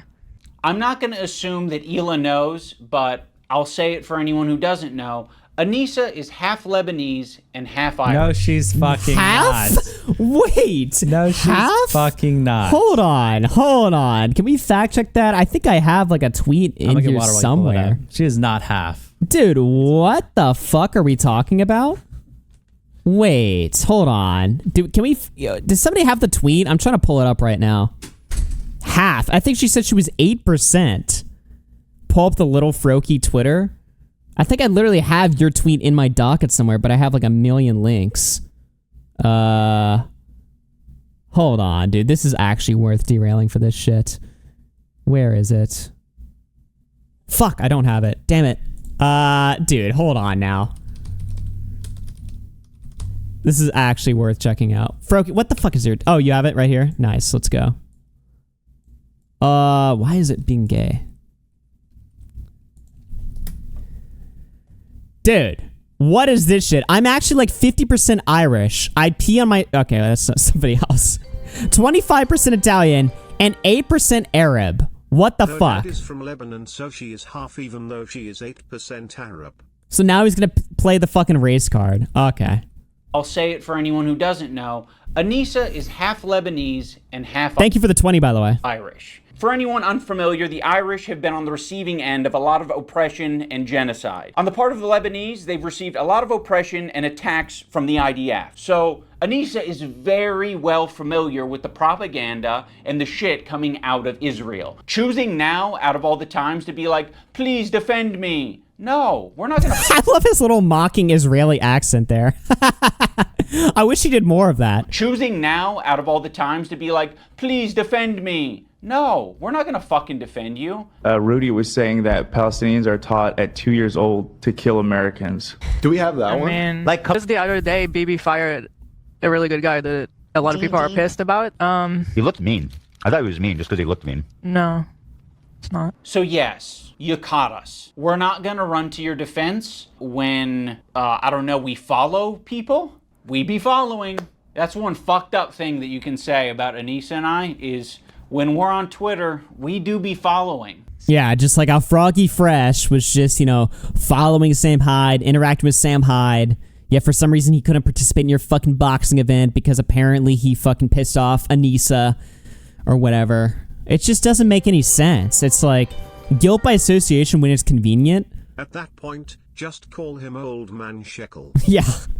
So, The problem. okay, if you want to hang out with those people and have no spine and not stand up for another girl that stood up for you, enjoy your new friends. She's friends with people like Denims. I know. Yeah, Which I'll she's show. friends with Denims Denim. is actually participating in this whole Child Protective Service lie. Yeah, Which I'll and if show you you're guys friends next with day. them, then you're seeing what they're saying. You'll notice that Yeah, Denim's whole chat, remember, was like, call CPS, call CPS, right? And Denims was just standing there, like, entertaining it. Ethan and Hila start talking about this Denims character. Originally, the complaint was about my former editor. He's been chatting shit about Ethan and Hila for the past year at least. They only care about it now because I guess it was spoon-fed to them via their Reddit that's clearly looking out for them. Now, I'm not going to sugarcoat it, where we are friends with Denims, but I would say it's the same level of friendship that we had with Ethan and Hila. Yeah. Bullshit. There is no way that it's true. First of all, Ethan and iDubbbz have been friends for like over a decade. They've collaborated a million times. They're part of like the same generation of like YouTubers. Both of them copied Sam Hyde. They bonded over their love of Sam Hyde, right? iDubbbz has been a guest on the fucking podcast 8 million times. Yeah, because I was under the impression, we talked about this before the show, I was under the impression that the last time that they had done a collab was like way early. Remember when iDubbbz was on like early H3 podcasts, like 2019, 2020 H3 podcast, like episode 4 or something? That's when I thought the last time they collabed was, which I was like, at that point, if you haven't talked he did like for yearly 5 years, call-ins. Yeah, I was like, if you hadn't talked for 5 years, then maybe that's a fair point. But no, apparently since then he's called in multiple times. Yeah. Talked about Creator Clash with him, just all sorts of stuff. So. Yeah, no, they've been completely allied for like a decade. I need Froggen's dirty chocolate starfish on my face. Okay, man. Awesome. Yeah, no, this is a complete bullshit fucking talking point, right? He's trying to minimize his relationship with Ethan Klein to make this video seem not as bad as it really is by saying, "Oh, I'm just as friends with you as I am Denims. Somebody I've never interacted with, never talked to, and also fucking Denims." Really? Nobody's friends with Denims. No one. It's like kind of an internet friendship. We think that she's a good person, like we think Ethan and Hila are good people. Kind of a tricky... I like how he still says he thinks they're good people after this video, right? Like he does like the whole like fake empathy, fake like, we're still looking out for you. Actually, this video is like a wellness check. We're just looking after you. We want you to correct your behavior. You know what I mean? AKA shut the fuck up. We still like you, buddy. You're still one of our friends. That's why we're making a video on you instead of talking it out. The old Content Cop series, which by the way had Keemstar, Leafy, Rascom, Jake. We're making you synonymous with the biggest assholes on the internet that I personally took down. Yeah. Right. But we're still friends, situation. How can you possibly think that they're both good people at their core? People can have crash out moments. People can say things that they don't mean. People can say things because they want internet clout and attention. I don't know. I think they're both probably guilty of saying things that they don't mean for internet clout and attention. Fuck it. Right now, one's a little bit more fucking nasty to me than the other. Is he? Okay, well, I guess I'll play the clip. Yeah, well, Denims, he is. Well, Denims, but no, iDubbbz said to me. Yeah, he says right now Ethan is more nasty to me than Denims is. Yeah. I don't see how you can be my friend and also be friends with someone like that. Well, you can't. So I already forgot about you. I actually have a lot of friendships that are kind of that way, where it's like, one of the friends doesn't fuck with the other friend, but there is someone in the middle who kind of fucks with both of them, but separately. Yeah, there's a lot of friendships that are like that. I'm not gonna make you guys like meet up and kiss or anything. I get it. You guys are in fucking... You're either my best friend who's deep-throating me to the base of my cock, or you are Satan. You're the devil. The last thing I said well, to here's Anissa, another thing that Ethan points out in his response, which we should add for context right now, even before we get there. This is the stream where they're obviously having some kind of emotional moments over the CPS stuff. Yeah. This is CPS. What Snart called CPS. Oh yeah, that's true. You listen to all these clips and you start thinking, you're like, okay, maybe iDubbbz has a point. Maybe a little emotional. Yeah, maybe he's just completely crashing out on iDubbbz and he took it way too far, or he raised like the temperature of it immediately. Outburst. But this is also in the middle of the CPS response stream, right? So the day before, CPS were trying to take their kids away, and then on stream the next day they're like, what the fuck? Yeah. How could this happen? And then Ian just makes a content cop on them in response. Which honestly, the criticism there is just they shouldn't have been on the air when they're in that much of a heightened emotional state. Which I think Ian makes later, but if that's the end of your criticism, sure. But he's not only making that criticism. He's also like, you guys are asking too much for me. I'm going to make a content cop on you. You guys are. This is more than just. If it was just an emotional crash out, he wouldn't have made this video on them. Yeah. So we were texting before. And he never mentions the CPS thing. Like, he doesn't. I don't even understand why. Like, even if you think it's like an irrelevant detail, right? Why would you still not just mention that as context? Yeah. Like that is clearly like deliberate. We talked about it. She's like, I don't care about this guy. He's a nobody, and blah blah blah. And I said, well, then you'll have no problem publicly denouncing it, right? Mm-hmm. And then from there, the conversation ended. She never replied. Ethan, you can't even phrase it in a way that doesn't make you sound like you're being coercive and shitty. Well, then, you should have no problem publicly denouncing it, right? Does that... I mean, right, though? Like, Ethan does word it in kind of like a, weird way, but it's also true. Yeah, did I miss here? He's saying that was a conversation between him and Anissa. Let me hear this Him again. and Anissa talk. Satan, you're the devil. The last thing I said to Anissa, we were Anissa. texting before I ever talked about it. She's like, I don't care about this guy. He's a nobody, and Froggy tonic. blah blah blah. And I said, well, then you'll have no problem publicly denouncing it, right? Well, that also makes sense as to why that Ethan's so emotional. Because even if theoretically they didn't have a podcast conversation, because that detail I'm still not sure if that happened. The whole podcast comment before this crash out, they had a private conversation where Anissa's like, "Oh, the Froggy tonic, that guy's just a complete nobody." He's like, "I don't endorse that guy," and then Ethan's like, "Okay, well then, can you disavow him because he's constantly talking." Which is kind of a pointless request. I mean, I get what he's saying or whatever, right? But like publicly denounce him or something like that is kind of like a cringe request, if I'm being honest, because it's like, what does that even do? Yeah, it just makes Ethan feel better, I guess. I guess. I don't know. See, there is parts of this where I am kind of sympathetic. Olivia is that she didn't agree with Adam, while iDubbbz's not saying anything implies they agreed with Froggy. Also found you from Nick. Hey, thank you. Yeah. That's one of the perks of being in the waiting room. Mr. Leps gives us some viewers. Welcome on board. Yeah, I mean, there's parts of this where I am sympathetic to iDubbbz's point somewhat because, Ethan is asking. I hate when people ask me to do public shit. Right. Like when people ask me, like, oh, could you retweet my tweet? I'm like, really? Yeah. I am sympathetic to that point. I just think, like, if I was iDubbbz, what I would have done in this situation is just mentioned it on my show.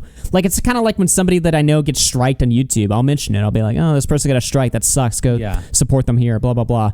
Oh, this person, they're going through it right now, blah, blah, blah. Right. That's all you have to do, right? And I think if they did that, that would have sufficed for Ethan, right? I don't think they literally had to, like, fucking make a statement. Tweet as a statement. I don't think that's literally what Ethan was saying, right? But I think they took it to that level. They were like, you're demanding shit from us? Fuck you. Like, Right. we'll end you. It's like, okay, you guys are all just fucking autistic. All of you. Knock it off, please. You guys are all so emotional. But the thing is, I can excuse Ethan's emotional state, at least on that specific stream. You know what I mean? With these other guys, it's just, they're all fucking spurgs. Like, they're all why like react disloyal like that? spurgs. Yeah, well, how can he can see Ethan probably spurging like that? Because he's saying, this happened before he said anything publicly. I'm wondering if this was post CPS call maybe. And he's like typing in their chat message. Ian's reading it. Anissa's reading it. They're not thinking, okay, let's take a step back. The guy's obviously freaking out. Let's just kind of maybe briefly touch on it in our podcast. We'll move on. Then instead they're thinking, holy shit, fuck this asshole. Yeah, they just all jumped to 100 like immediately. 50% ass and 50% whole. His wife is 100% full of shit. that was a good donation there. Mm-hmm. And then from there, the conversation ended. She never replied. Ethan, you can't even phrase it in a way that doesn't make you sound like you're being coercive and shitty. well then, you should have no problem publicly denouncing it, right? Does that sound like a... Yeah, see, iDubbbz and Issa like hear that from Ethan and they just immediately get enraged. It's so stupid. Connor looks like young Jeffrey Dahmer. Nice. Thanks. friend? It kind of sounds like something a powerful villain would say. Really? A powerful villain? That's anti-Semitic. Yeah, that's gotta be. But it was so funny how she immediately went to comment everywhere, like on our subreddit. She immediately had to comment like, "Oh, he doesn't work with us anymore." Then but that was it. That's all she said. But then say that you don't. Okay. Do you have agree. anything else to say for your friends, though? One of the reasons Anissa was so quick to clarify things in your Reddit I could be wrong, but did they ever even denounce Froggy in private to them? Well, Anissa didn't even denounce him. She was basically, at least according to Ethan, she was like, "Oh, he's just some nobody. I don't know." She's just removing ownership from it, basically. Right? Yeah. She didn't really denounce it. So, is because your Reddit was... and I think that was more Ethan's point. Rather than demanding literally a statement from Anissa, I think he was more so just clarifying, like, so what's your position? So you have no problem denouncing it, like, so you know this guy is like an asshole, right? Yeah. I kind of think that's where he was going with it. Right. Retweet my trans are valid tweet hashtag let me speak. Yeah, I'm on it. already talking about to clarify things in your Reddit is because your Reddit was already talking about who this editor is, and they were spreading misinformation that it was our co-host on our podcast, Uncle Dane. So yeah, the last Oh, thing the we bull. want... So everyone thought Froggy Tonic was the bull. Oh, the bull. Do you guys know about the bull on iDubbbz's podcast? They have a bull. He's great. I actually He's the really guy who like his runs the contributions. But they thought Froggy Tonic's the bull. No, Froggy Tonic's not the bull. Froggy Tonic, I've looked at his tweets. He is soy. Super soy. He's not the bull. No, it's not Dane the bull, the guy who runs the other. Yeah. So his point basically is Anissa clarified he's an ex-editor, but Hila's like, well, could you say anything more? I mean, we're not upset that the guy was your editor. We're upset at what he's saying. Right. More so than anything else. Yeah. Uncle Dane's a bull. Yeah, he's Anissa's bull. Yep. You guys didn't know this? Real true fact. Confirmed, by the way. How did you guys not know this? Yeah, Brain Chemistry, thank you for the 5. Did we ever shout out Soda for the 20? Okay. Before we start watching. Fuck yeah, let's go. Thank you guys so much for the support. Is this guy getting pulled into this mess? And you got... so some spurks on Reddit misassociated Uncle Dan with the fucking Froggy Tonic. Like, oh shit. It's like these guys never been on the internet before. It's so weird. guys don't give a fuck. Would it have been nicer and more supportive to say, we don't agree with the things he's saying and we support Ethan and Hila? Sure. Like, yeah, that would have been a nicer they asked for, right? Yeah, what's the problem? To say. Our silence means something. It means that we would like to pause this relationship until you figure your shit out. And then maybe we can find a moment in time. I don't know how long it'll be, but a moment in time. See, this is just gay therapy speak. Pause the relationship. You need to pause the relationship until you guys figure shit out, and then maybe later in time we can rework a solution. Fuck you and fuck your therapy speak, dude. I hate this shit. This just sounds so... Therapy really ruined this. I think it ruined him more than Anissa. Well, also, I was going to say, so what he's saying, would it have been nice to denounce the obvious bullshit that Froggy Tonic's spreading and say we stand with you? Yes, that would have been nice. But instead, let's do this completely other stupid thing for no fucking reason. Yeah, it's like he keeps saying like Ethan needs to take ownership for his shit or whatever, right? But then he just completely glosses over like something. It's like, okay. And again, it's just like he doesn't have to say anything, right? No. But they're fucking friends, you know? And it's like I think you should have some sort of gratitude to people that stick up for you over the years, especially in your lowest, darkest moments, which is exactly what Ethan did for iDubbbz, you know? That's not even being dramatic. If you're going to donate crusty stuff, please donate more than $2. Thank you for that. That's how I feel. Yeah, I don't know, man. It's just like it's just an expectance. It's something you expect from a friend. And iDubbbz sees that as like, oh, so all friendships are transactional then and fake? No, idiot, autistic moron. Right. There is a level of, respect that you expect from your friends, especially when they're known for backing you up, Exactly. Like it's not transactional. It's not like, oh, so you did me a favor, so I have to give you a favor. No, moron. That's not how it's not how human beings look at things, or that's not how they're supposed to look at things, right? The future where things are a little... They're light friends. Well, look, I'm not saying they're friends that they talk every day. I think iDubbbz says that I think that's a quote. A lot of people have been saying light friends. I'm pretty sure he's saying like we were light friends the same way we were with Denims. It's just Okay, but there's the problem. Yeah, I'm not saying that they're friends like every day, that they fucking touch each other every day and they're like best diehard brothers or what. No, but I'm saying like they've been around for a while, you know? They're a YouTube alumni together, you know what I mean? Like they've had each other's backs. They've some of their biggest videos with each other have been their collaborations. Yeah, like you and Boblax, right? Yeah, exactly. And then Best Boblax friend. fucked me over. It's different. Yeah, exactly. He lied to me. That's when Boblax ended the fucking friendship. Right. He didn't tell me the fucking truth. Exactly. Yeah, true. Yeah. Wanted to let you know for less than $2 in gooning. Okay, man. Listen, I think turning on people is one of the worst things you can do on the internet. Yeah. True. A little bit easier to broach. I don't think we need to do it right now, but you've insisted. You've insisted that this is an important thing to address. I would have been perfectly fine with you not blasting me on your Instagram story. Fuck you, you piece of shit. And fuck my friends, too, who have stood by all these years, who now can't find their spine. I don't need any fair weather friends. Is this like a tipster post or anything? Yeah. I mean, he did. I guess he did go pretty hard. Yeah. You know. I would have been perfectly fine with you not blasting me and my wife on your podcast twice. My wife? I would be fine with you not brigading my comment section on my podcast that gets 3,000 views a week because I prefer to not do harassment campaigns and instead talk about... Wow, that's scope. Holy shit. This is complete That's fucking why your podcast soy. get 3,000 views, not because you suck. Holy shit. About Vampire's Kiss. Just posting your own L's. I talk about cool, fun stuff, and I like a small, you know, when streamers do that. Yeah, I like having a small audience. I don't like using drama. I don't like needing to use drama to get views. I like having a small, tiny audience. No, you fucking don't. Okay. There's the bull in the thumbnail. Yep. Oh, is that the bull? Harassment campaigns and instead talk about Vampire's Kiss. Let's go. We love the bull, dude. Could have lost my kids and now they're too busy sucking off the people that made that happen. Based Ethan. Let's go. Yes. Like they say something like he doesn't work for me, and I strongly disagree, and I support Ethan and Hila. The problem is that she doesn't. That's the problem. That's the problem. She actually She thinks probably- they have a point. That's the problem. Yeah, so go fuck yourself. I agree.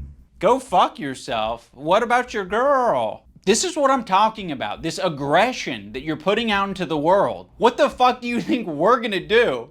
You think I'm gonna fucking sit on my hands when you do this shit? Like, You think I'm gonna have a spine? You think I'm gonna back up my friends? No, of course I'm not. gonna turn on you and make a content come Yeah. on you, bitch. Okay. like, this is nasty. We had such a fair response to what you guys were going through. We Did don't you? support Yeah. harassment. It's a bad thing, but it happens, and you're perpetuating it. Whoa. Okay. Damn. Just the full victim blame. You're the cause of all this. That's the therapy argument. Go Wow. to therapy and learn better so you stop having harassment come your way. Interesting. Okay. Fucking propagandist. I mean, I will say to some extent that is true. You know, like Ethan does invite a lot of attention that I don't really think he's super equipped to handle because it keeps like mentally breaking him and stuff like that. But he's acting like people calling CBS on him is like, that's to me, that's like a crazy, like, you know, thing to say, right? That you caused the CBS call to happen, right? It's like, Well, 'cause that no, obviously Ethan didn't just happen. encourages like Reddits to talk shit about him, right? And I don't think he likes that attention, right? I do think he is in this sort of perpetual, almost like lol Cali loop where he just picks a fight with the entire internet. He's like, I'm going to sue the internet into oblivion so they stop talking about me. That shit does, you know, fucking, you know, bring a lot of the I think if Ethan just did like a month doing just like regular shows, just talking about, you know, pop culture news and whatever the fuck he normally covers, instead of this war with Hassan, the harassment would be gone. You know what I mean? Right. The question is that if, you know, does Ethan enjoy it or does it make him crack? Yeah. Well, I mean, even if it makes him crack, I guess the argument then is like, well, I mean, if there's like these giant creators like Hassan, I mean, I don't think Denims is a giant creator, but she had a lot of viewers reacting to the content nuke. And she, you know, I mean, she's relevant in that space. If there's these giant creators pushing these narratives, having like no punishments and being horrible. Like, isn't Ethan like, I mean, he's not obligated to stick up for it, but shouldn't he like be allowed to do that without then having people call CPS on his children in response? And yeah, you know, I mean, I guess because they're not getting the same level of pushback that he's getting. Right. So I don't know. This lying scumbag, terrorist supporter. He probably sets up a mirror and jerks off watching himself. Dan KKK Clancy has a similar view on Hitler. Because Dan Clancy, the Nazi, fucking anti-Semite. You can't expect other people to stop harassing you if you continue to harass people. Let's think about it on a micro level. Have you ever been in a comment section and found someone to argue with? It doesn't stop. It can literally go on forever if you don't want to touch grass. I mean, yeah, she is. Yeah, this was kind of like a line, what happened today, that should never be crossed, even by like the most cynical, toxic people. It's going to have ramifications in terms of how I conduct myself. In terms of these fair weather friends who are, you know, so happy to be friends as long as they're getting something out of it. Ethan, that is a rich thing to say. Like, you're the H3 podcast, okay? There's a lot of friends of the show. There's even more fair weather friends of the show. Let's not get into this shit, okay? That is so bizarre and insulting to suggest that I was only ever being friends with you to get something out of it. No, I'm friendly with you, and I'd say I'm a light friend. Because it's been pleasant hanging out with you. I've enjoyed your content over the years. And as of late, it's gotten really fucking shitty. Yeah, so go fuck yourself. I friend. agree. Who else? I disagree. I think Ethan's content's been getting much higher quality and better. Yeah, it was because at least he's passionate about something. You know, the years of the H3 podcast where he was just like dozed off in his chair, not really saying anything. Like, nobody was clicking. I mean, people were clicking on it, but like we weren't. Right now, it's great. Yeah, there's like been arcs where Ethan's content has like peaked. Like obviously old school Ethan. Frenemies was even good. Yeah, I was gonna say all these old school Ethan. Then it was like downhill. Then Frenemies. Then it was downhill again. And then now this is up.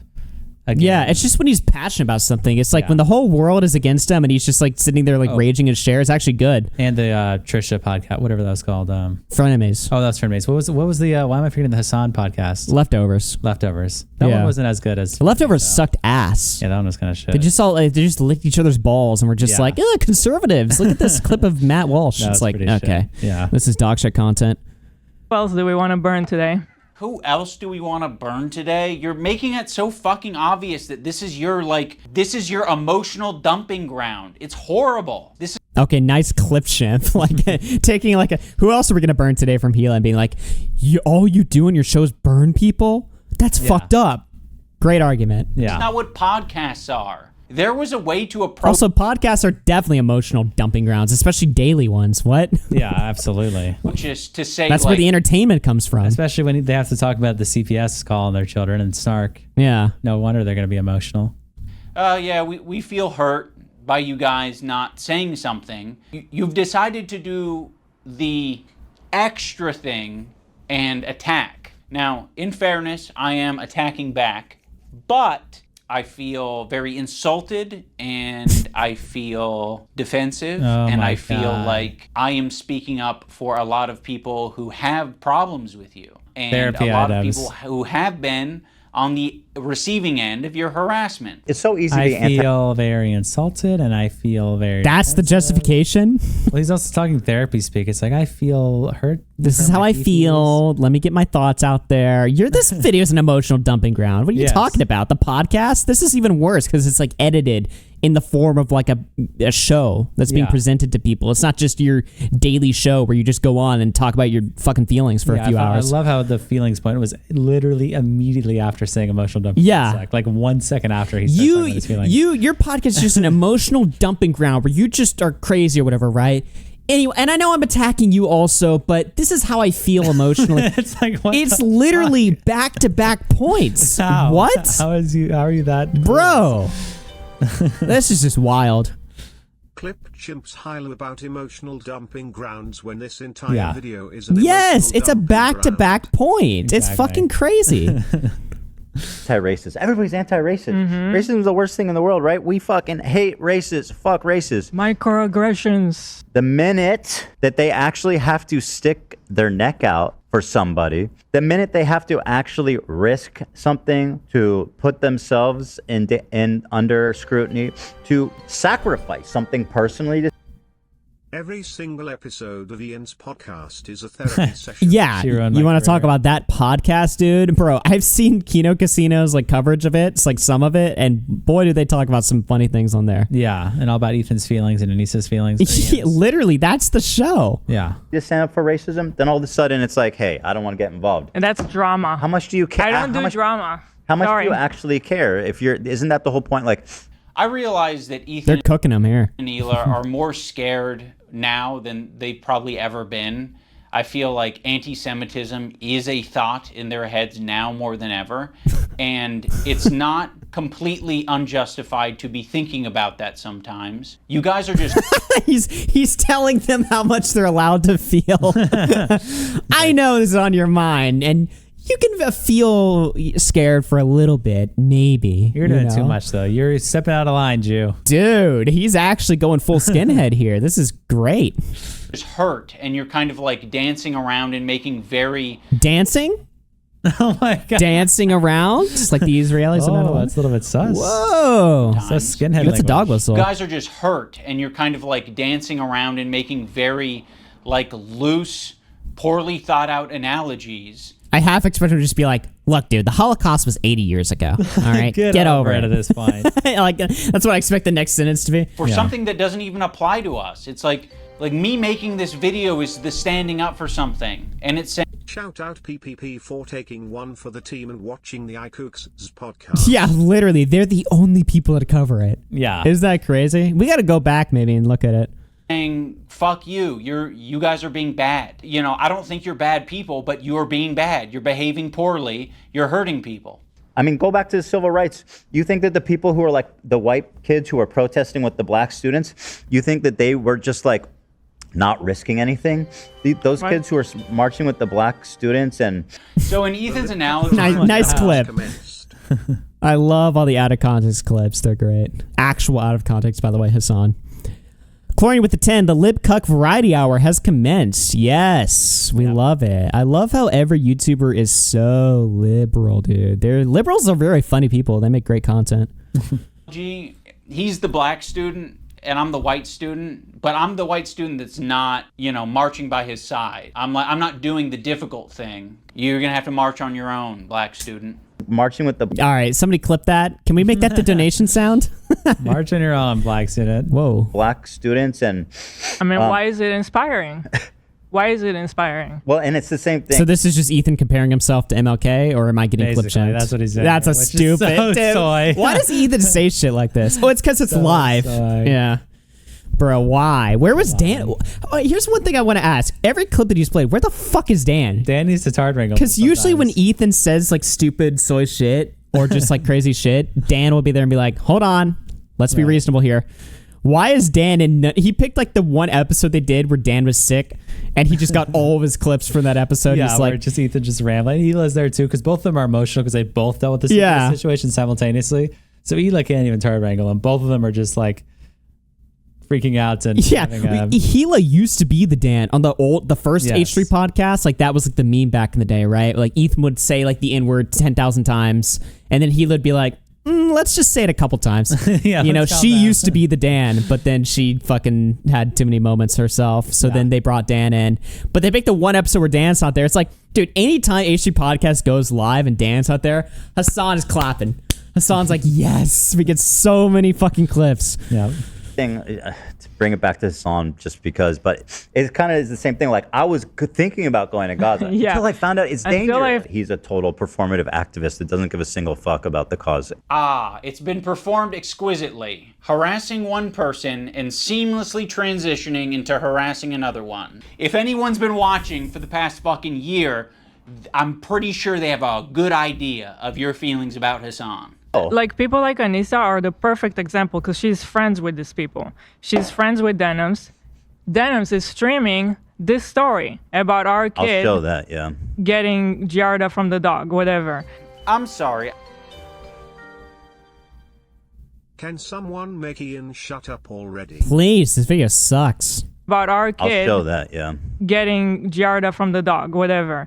I'm sorry. I'll accept this position from anyone except you guys. You have laid the groundwork for this type of streaming, which is watching people's shit and giving your unfiltered reaction to it. Why would you expect Anissa, of all people, to say something to Denims? Okay, so by that logic, we should be saying shit to you guys all the time. Wait, what? I feel like he had a point that he was going to cook with there, but then he made a completely different point.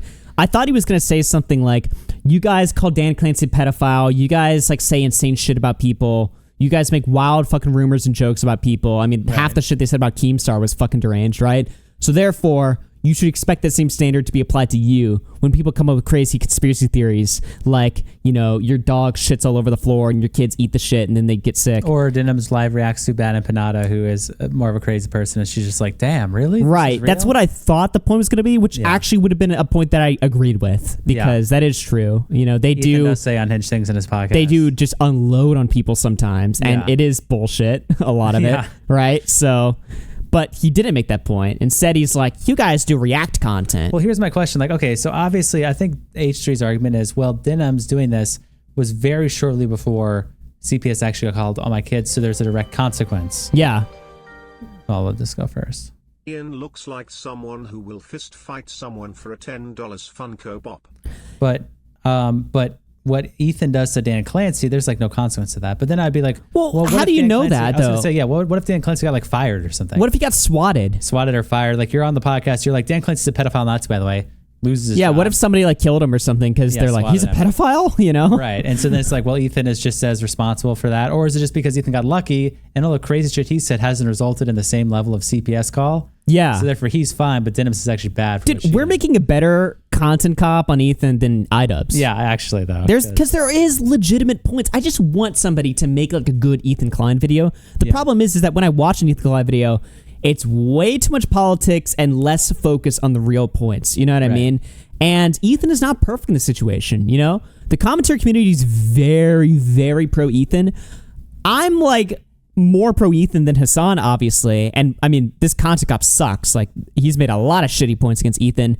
But there is material there to make a pretty solid critique on Ethan. You know, he's suing people unnecessarily. He is kind of doxing people, or at least threatening to dox people on his podcast, which is crazy, right? He unloads crazy accusations on people, but then gets upset when accusations are made against him, you know?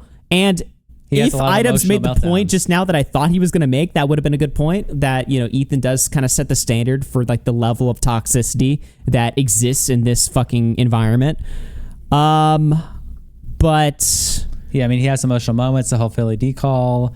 I mean, there's so many points he makes where he just tries to act like, well, later we'll watch Frogan's response videos. Some points, one point in there she made that I thought was fair, like Ethan acting like Ian is giving Frogan a bunch of harassment and stuff like that. It's like, when you have been shitting on Frogan for months and months, it's like, there's lots of times that he has a weird emotional outburst where he tries to like moral frog or act upset. And it's just like, what are you saying? Yeah. But that's not the argument iDubbbz is making here, because he's an emotional moral frog himself. So yeah, you can't think of that.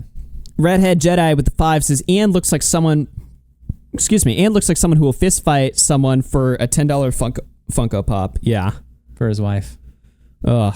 But I have a feeling you guys wouldn't like if we said shit like that to you all the time. Yeah, we've been respecting you as independent content creators. You can do what you want. We'll treat you as adults. Maybe we shouldn't have been treating you as adults. She could say so much, and it would make her a little bit uncomfortable, right? It's not comfortable. She'll get a little bit of shit. Yeah, just for saying that. But that would be commendable. And by the way, it kind of speaks for itself that saying, hey, their house is clean, they're actually good people, like that's going to get you shit. That kind of says it all, doesn't it? There isn't a single person that I respect who would give a fuck if I publicly said that Ethan and Hila are great with their kids, Ethan and Hila didn't kill their dog, and Ethan and Hila wipe their asses or don't have giardia or whatever the prompt is. No. Honestly, that sounds like cap to me. I feel like the Hassan crew. I would be like, fuck you for defending them. Yeah. No one would care. The only person who would care is me, because I'm like, why did I tweet this out? I'm not tweeting it out because I'm not your fucking lapdog. That's why I'm not tweeting it out. I'm not saying it to my audience because... Yeah, Ian has such a weird, like, he's so skewed on friendship or whatever. He just has, he thinks like if you're friends with somebody that you're expected to be like a cuck, ironically from him, you're expected to just bend over and take it or whatever. It's just like, no, it's common courtesy. Yeah. It's not weak to extend common courtesy to people that you're friendly with. Like, what? I don't give a fuck. It's not my business. That's, in my opinion, doing something that's Yes, it difficult does. and standing by your principles. That's the whole point. That's what makes standing by your principles admirable, is that it's not always easy. Why are you saying that I'm not standing up for my principles when you don't even know what they are? I get, like, we're a little bit past directly naming me, so we might have gone off on a tangent. If you maybe accepted the phone call and we talked about it, you could have asked me, hey, what are your principles? And I can tell you the way I've been behaving is exactly in line with my principles. Now we're going to talk about the BDS Okay. list. We're going to start off with Frogan because obviously this is like as bad as it gets. If you're following Frogan, that can only mean that you're anti-Ethan. Oh, this is not a good start. Love of the H3 podcast. You are following Frogan. So this is just like a total non-point, right? Yeah, like, this what are whole we section even? is just- This is just a wait. Here's our first skit, guys. Here's our first skit. He Oh adds boy. the music changes it. So Yeah. that means that you are anti-Ethan. Sam, Morg Pie, friend of the show. Olivia, Ian, Daily Dose of Internet is anti-Ethan. I mean, are we even? Is this a point Ethan ever made? Right? No. He's like, you guys you guys hang out with all this crowd of people. So he's like, oh, so you're mad that I follow people? Me and Anissa, we be following. Remember when he said that? Yeah, he said that. Yeah. That's not the fucking point, though. Ethan? Jesus, this is fucked up. Pokimane, comment etiquette. Oh shit, Asmongold's in here? Asmongold follows Frogan? This just makes no Asmon. sense. That means you're anti-Ethan. That's fucked up. We're gonna want to avoid these creators at the top of the list, but one tier below them are the creators who associate with them. They're essentially endorsing all of their statements. You got me, you got Anissa, I think Hassan's in there. You'd think that Hassan would be on the top of the BDS list, but that's not the case. I'm sick and tired of Twitter left-leaning people losing their shit over Israel/Palestine. Yes. A conflict so far away, telling us that we are bad people for not supporting it and lose friends over it when it does not affect them. I am just so mentally fucking sick of this. And, oh, you're so privileged. Oh, yes, motherfucker. All right, I'm white. I'm in America. I don't give a fuck about this shit. Okay, I'm sick of this shit being in the discourse every fucking drama. We have no business even talking about this shit. Not because, oh, we're not educated enough to give our opinions on it. I just don't care. You know, I'm just sick of it, you know? Right. But it's like, damn, holy shit. But nope, we're here. We're trapped in hell. This is hell, watching this content cop. Has this been entertaining, like, watching this shit? Besides shitting on it? Shitting on it, but maybe even... I've giggled like once at it. Even, like, shitting on it is, like, almost, like, painful, because it's, like, there's been multiple modern iDubbbz videos that we've considered streaming on this show, right? And we've watched it in preparation. We're just like, ugh. This is just painful. Content Cop ain't much better. It's a little better, but damn. I mean, this segment right here just fucking sucks ass. We're talking about Twitter follows now. Hassan provides additional value for people. Ethan, Like he's presenting this point like it's like a big slam dunk, but it's not. It's just responding to a point that was never made. can turn Ethan's not mad. If you guys just followed fucking Frogan, like that's not what caused all this to happen. Yeah. Idiot. blind eye to people collaborating with Hassan because that's what he did. You got to be the lowest of the low to be associating with the Frogans and the Denims of the world. To associate with Hassan. Oh, so now iDubbbz is going to make the point that Ethan's a hypocrite because he's not furious at Bill Burr and Theo Von. Somehow those the same friendship level as you and Ian? What? Like for collaborating... It's like, what the fuck are you talking about? It'd be like, if Bill Burr went on with Hassan or whatever, right? And was like, yeah, that Ethan guy's a fucking prick, man. It's like, he talks about that or whatever. Yeah, you know, and Ethan doesn't respond to that, then yeah, he looks like a fucking retard. But like, what point are we even making here? This makes no sense. I'm sick of hearing people arguing about politics in general. But are Theo Von and Ethan Klein friends? I don't think so. Are they? No. Are Bill Burr and Ethan Klein friends? No. Are Ian and Ethan Klein friends? No. Yes, Ian and Ethan Klein. Yes. Sorry. So this is pointless. Why would he? Other people. I think Ian is like just putting himself as just an abstract amateur, like abstract anonymous figure on the internet, just as a whole, and as if they don't have a special like connection together, and that is why Ethan is particularly upset at Ian. Yeah. Just complete rewriting of history. Yeah. It's just fucking insane. That just makes sense because he's famous and he's got a massive fan base. Also, Ethan still follows Hassan on Instagram, so Hassan is in his feed. And that's showing up right up on us Nisa's and iDubbbz's feed. It's important to remember that this is a Yeah, living that's just an autistic like clip jam. Yeah, exactly. document, and people can be An autistic interpretation of that clip right there. You guys- Everything Ethan says is literal, on this free-flowing, free-form podcast. Yeah. Okay. You guys can't comprehend the talking points because you're immature. Diesel Patches BTFOs us. Yep. We're not. just we don't too have empathy immature. Yet. We don't have empathy yet, unfortunately. Yeah. We haven't developed it. removed or put onto it depending on how Empathy. Ethan's feeling that day. You have this other tier of If you use that word, you're a pedophile. Like, if you're obsessed, if you're a guy and you're obsessed with empathy, this like, not empathy like as a whole, but like just this like autistic like leftist like generalization of what empathy is. Like, yeah. I don't know. You're a pedophile. You're a pedophile. creators that exist below Hassan but are still anti-Ethan. But Ethan really doesn't want to bring your attention to these ones because it's kind of unpopular, you know? A lot of them are That's why he's not spurking out at Theo Von and Bill Burr. Or is it because you're fucking friends with them dipshits? It makes no sense. And also, they're not going on these shows talking shit about Ethan. Right. Or saying anything that Ethan would fucking spurg out about, you know? So it makes no sense. Like, has Ethan ever said that he's upset at people for going on Hassan's show? He might have. I actually don't know, but I'm just asking. Has this ever happened? famous. It's no coincidence that How many donations to go back 250 pages? Go fuck yourself. Nice. Thanks, man. stay I'm silent. past that, okay? Don't bring up my trauma, dude. Don't Holy bring up my PTSD. when these powerful, popular men are supporting Hassan, it's because Ethan is a coward. He's a bitch-made coward. I think Ethan has an unreasonable... You're a coward for not going after fucking Stavros. Stavros. Okay. Like, what the fuck are we talking about? Great point, man. And this is exactly the reason why we tabled covering a bunch of iDubbbz videos. Yes. Because when you watch a lot of iDubbbz's videos, sometimes he makes like a at least somewhat intelligible point. Yeah. But a lot of his points are just like literal, like you're 12 years old and you have Down syndrome talking points. Like this right now is like a Down syndrome talking point. Just so low. It's just, addressing it even feels like I'm just lowering myself.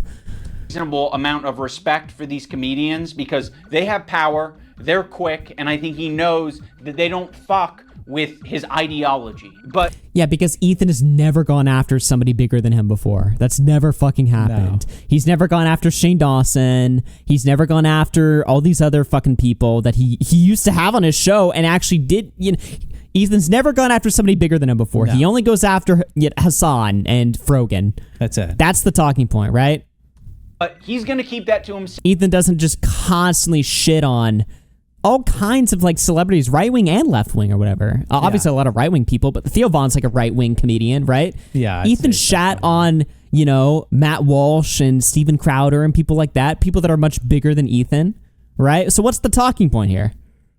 Because the last thing that he wants to discover is that people that he respects and looks up to, they don't fuck with him. Bill Burr came on. It was like the worst fucking show. It was just horrible. That was like my lowest moment on podcast history. We could talk about Bill Burr, ruined my life. Bill Burr made Ethan go on Lexapro. I was prescribed it and it was in my bedside. And then it was the Bill Burr episode that made me finally start. This is all Ian seeing himself as the same level of Bill Burr as friends. Yeah. We all know why Ian teamed up with Hassan. He's the bull in the relationship. And he's resizing both Anissa and Anissa's husband's hole. Nice. Post goes on Hassan's stream and he mocks your content nuke. I actually saw a really interesting video about you, man, and I don't know that I've even... Actually, iDubbbz vindicated? Stavros did talk shit about him. Whoa. Comfortable being here anymore. Oh no. It really kind of shed light on you in a way. Yeah. You kind of like have leftist politics and stuff like that. And I actually feel betrayed. And so I'm actually just here to let you know this is the last time I'm ever coming. You don't fire back. Well, again, I mean, it's not like they're best of friends. Like, I doubt this phased Ethan at all, given that they're not. I'm sure Ethan would be upset about this if he saw it, though. Yeah. Well, I mean, I'm sure he did see it, but I mean, did he comment on this? I feel like he would have. I feel like he would have. But also the same thing. It's like, I don't know. I have no idea if Ethan said anything about this or not. Yeah. But again, they're not either way. They're not friends. So yeah. it's like it doesn't trigger him the same way. Obviously, it triggered him more when Ian did it because he saw him as a friend of himself. Right. And I don't think there's a history of Ethan sticking up for, what's his name? Stavros. Is there a history of Ethan sticking up for Stavros when his wife was getting shit? No. And, he's just a comedian. Yeah, I mean. Yeah. So there's not a history there. They have no real connection to each other other than he's a big comedian, Ethan's a big podcaster. That's it. Yeah. Because you're coping. So you're just going to tuck your tail between your legs. Chad's saying Ethan did go after Theo Von. I mean, I would imagine so. Theo Von's a conservative. Theo Von's also like talking about the Jews all the time, So I'd imagine Ethan probably has covered him. Yeah. And never mention on your podcast that mentions everything. You're bringing up some fucking connection I have on Twitter. Someone mocks you on a stream, you're not touching it. Fuck you, you're a coward. It's just his job. It's just what he does for his job. He doesn't mean it. We're actually good friends. He makes fun of everyone. It's not just me, right? Oh, also, I can't forget about Matt Lieb. Matt Lieb is in this like middle tier. His valuable association is Rhett and Link. So Rhett and Link, conveniently, are also in this category of popular and powerful men who Ethan does not want to burn bridges with. Although, he's sniffing around. This guy, Matt Lieb, he works for Good Mythical Morning. Of all people, this guy, Matt Lieb, who apparently is a producer for Good Mythical Morning. He's sniffing. This guy works for... He's sniffing. He's Good Mythical Morning, acting like he's wholesome, and he's bringing on somebody that wants to kill my wife, or in a video game. And I think he should be fired, frankly. Okay, this point is away from Ethan. I'll say this, right? The whole Bad Empanada wants to kill my wife because he played like this game and pretended that... It reminds me of that bit Nick Fuentes did, where Nick Fuentes was playing GTA, and he found like a Jew NPC, and he was like, "We're killing Ben Shapiro." And then now Ben Shapiro sits there and says like that's the reason he won't debate Nick, because Nick simulated violence against him in GTA. Yeah. I always thought that was the soyest shit in the fucking world. Maybe the context is different because it's coming from Bad Empanada, but it's like, really? I was going to say, from a third person perspective, watching it happen to someone also it may be like less like, well, who gives a fuck? But I can also understand if it happens to you and you're watching someone be like, it's a video game. I know, but if you're watching someone be like, here I am, here's me fucking you or fucking your family or doing crazy shit to you, lol, this is crazy. You might be like, okay, this guy's a lunatic. This guy's an insane lunatic. I don't know. It's like a video game. People pretend shit when they're playing games all the time. Well, I know, but it's not pretend shit, obviously. The point that Bad Empanada is making is, where's the secretary so I can shoot blow their brains out? Maybe the context is different because it's coming from Bad Empanada, but I always felt that was like a really stupid point to like cling up on or whatever, right? It's like, it's fucking GTA. It's like, it's a fucking video game. Like, what? Yeah, what would the line be then? If he made like an Ela, like, okay, so it's GTA. What if he like made Ela as like a character in GTA and like ran over the car? I mean, that's more to it or whatever, right? If he just like playing a game, he just sees NPC, shoots, and is like, haha, that's Ethan, lol. That's like, okay, that's like nothing. I would make a million worse jokes than that. I guess, but it's not necessarily like, it was like a planned bit. It wasn't just like a random haha. It was like, where's the secretary so I can go kill him? I need to see this video. Yeah. Does somebody have it? Show it to me. I don't know. And I hope he is fired. It sounds like the most pussy shit in the world to like get mad at, though. He's pathetic, and he interviewed basically a terrorist. I think Ethan only respects power right now, which is one of the reasons I made this video in the first place, is because he thinks I'm weak. He thinks a lot of these other creators that he's gone out of his way to attack, he thinks that they're weak, and he thinks they're a target that he can bully, he can manipulate, he can send lawsuits to, and I want him to know that we're not going to be bullied. You're being a piece of shit, and we're going to call you out. So here's the... There we go. iDubbbz's is strong now. Chad is saying he was playing a literal Hamas simulator. Hamas simulator where it's just killing Jews? Yeah, it wasn't like GTA. It was like a specific Hamas simulator. I mean, I think I heard about this. So it is you are a Hamas soldier and you go and you kill IDF soldiers. I don't know. Of all the things I've heard Bad Empanada do, this is like on the bottom of the list to me. But yeah. I mean, I don't know. But you've got... It sounds too goofy to me. It just sounds funny. Yeah. I mean, I guess, yeah. I don't know. When you combine it with who Bad Empanada is, it makes it look a lot more. Yeah, maybe the context is different or whatever, but what the fuck? So you play... What even is that game? I don't know. Maybe it's just some indie thing or something. I don't know. Wow. A video and you've got an audio. We're hitting both. This is his N-word button when he accidentally...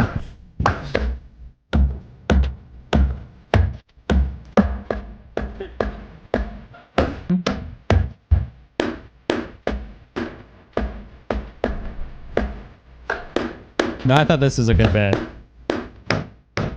Bro is defending Bad Empanada. Oof. Yeah, that's what I'm That's doing. exactly what happened there, Yeah. dumbass. Totally just fucking just no brain power. Yeah. I don't want to go there. Yes. There's no point. Let's leave. Yeah, there's no need. Yeah. I don't want to. Oh shit. Like, how pathetic are you? Don't worry if you don't have it all now. I don't like pedophile. With the eye of Sauron. I see you.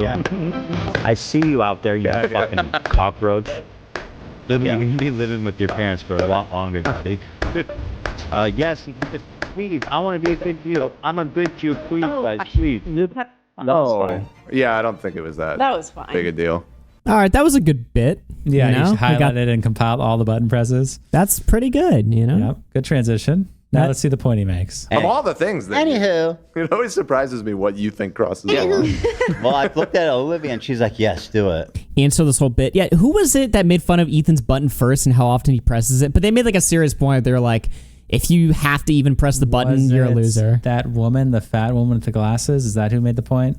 It was someone who made an anti-Ethan Klein video, and they made some insane point where they were like, you're like fucked up if you even have to press it in the first place. And I'm like, okay. Yeah, get over yourself. Now let's talk about the button. Ethan got this button, or kill switch, as a response to the controversy with Cutie Cinderella. He was Nick's not able... wife, Which was Mika, fucking is what it awesome. says. Nick's wife, Mika. Mika's rhetoric. Is Oh, okay. That girl that Nick fucked? Got it. able to control himself in that moment, and instead of figuring out how he can change his behavior, he spent $20,000. Dan and Hila were like, if we would 20K?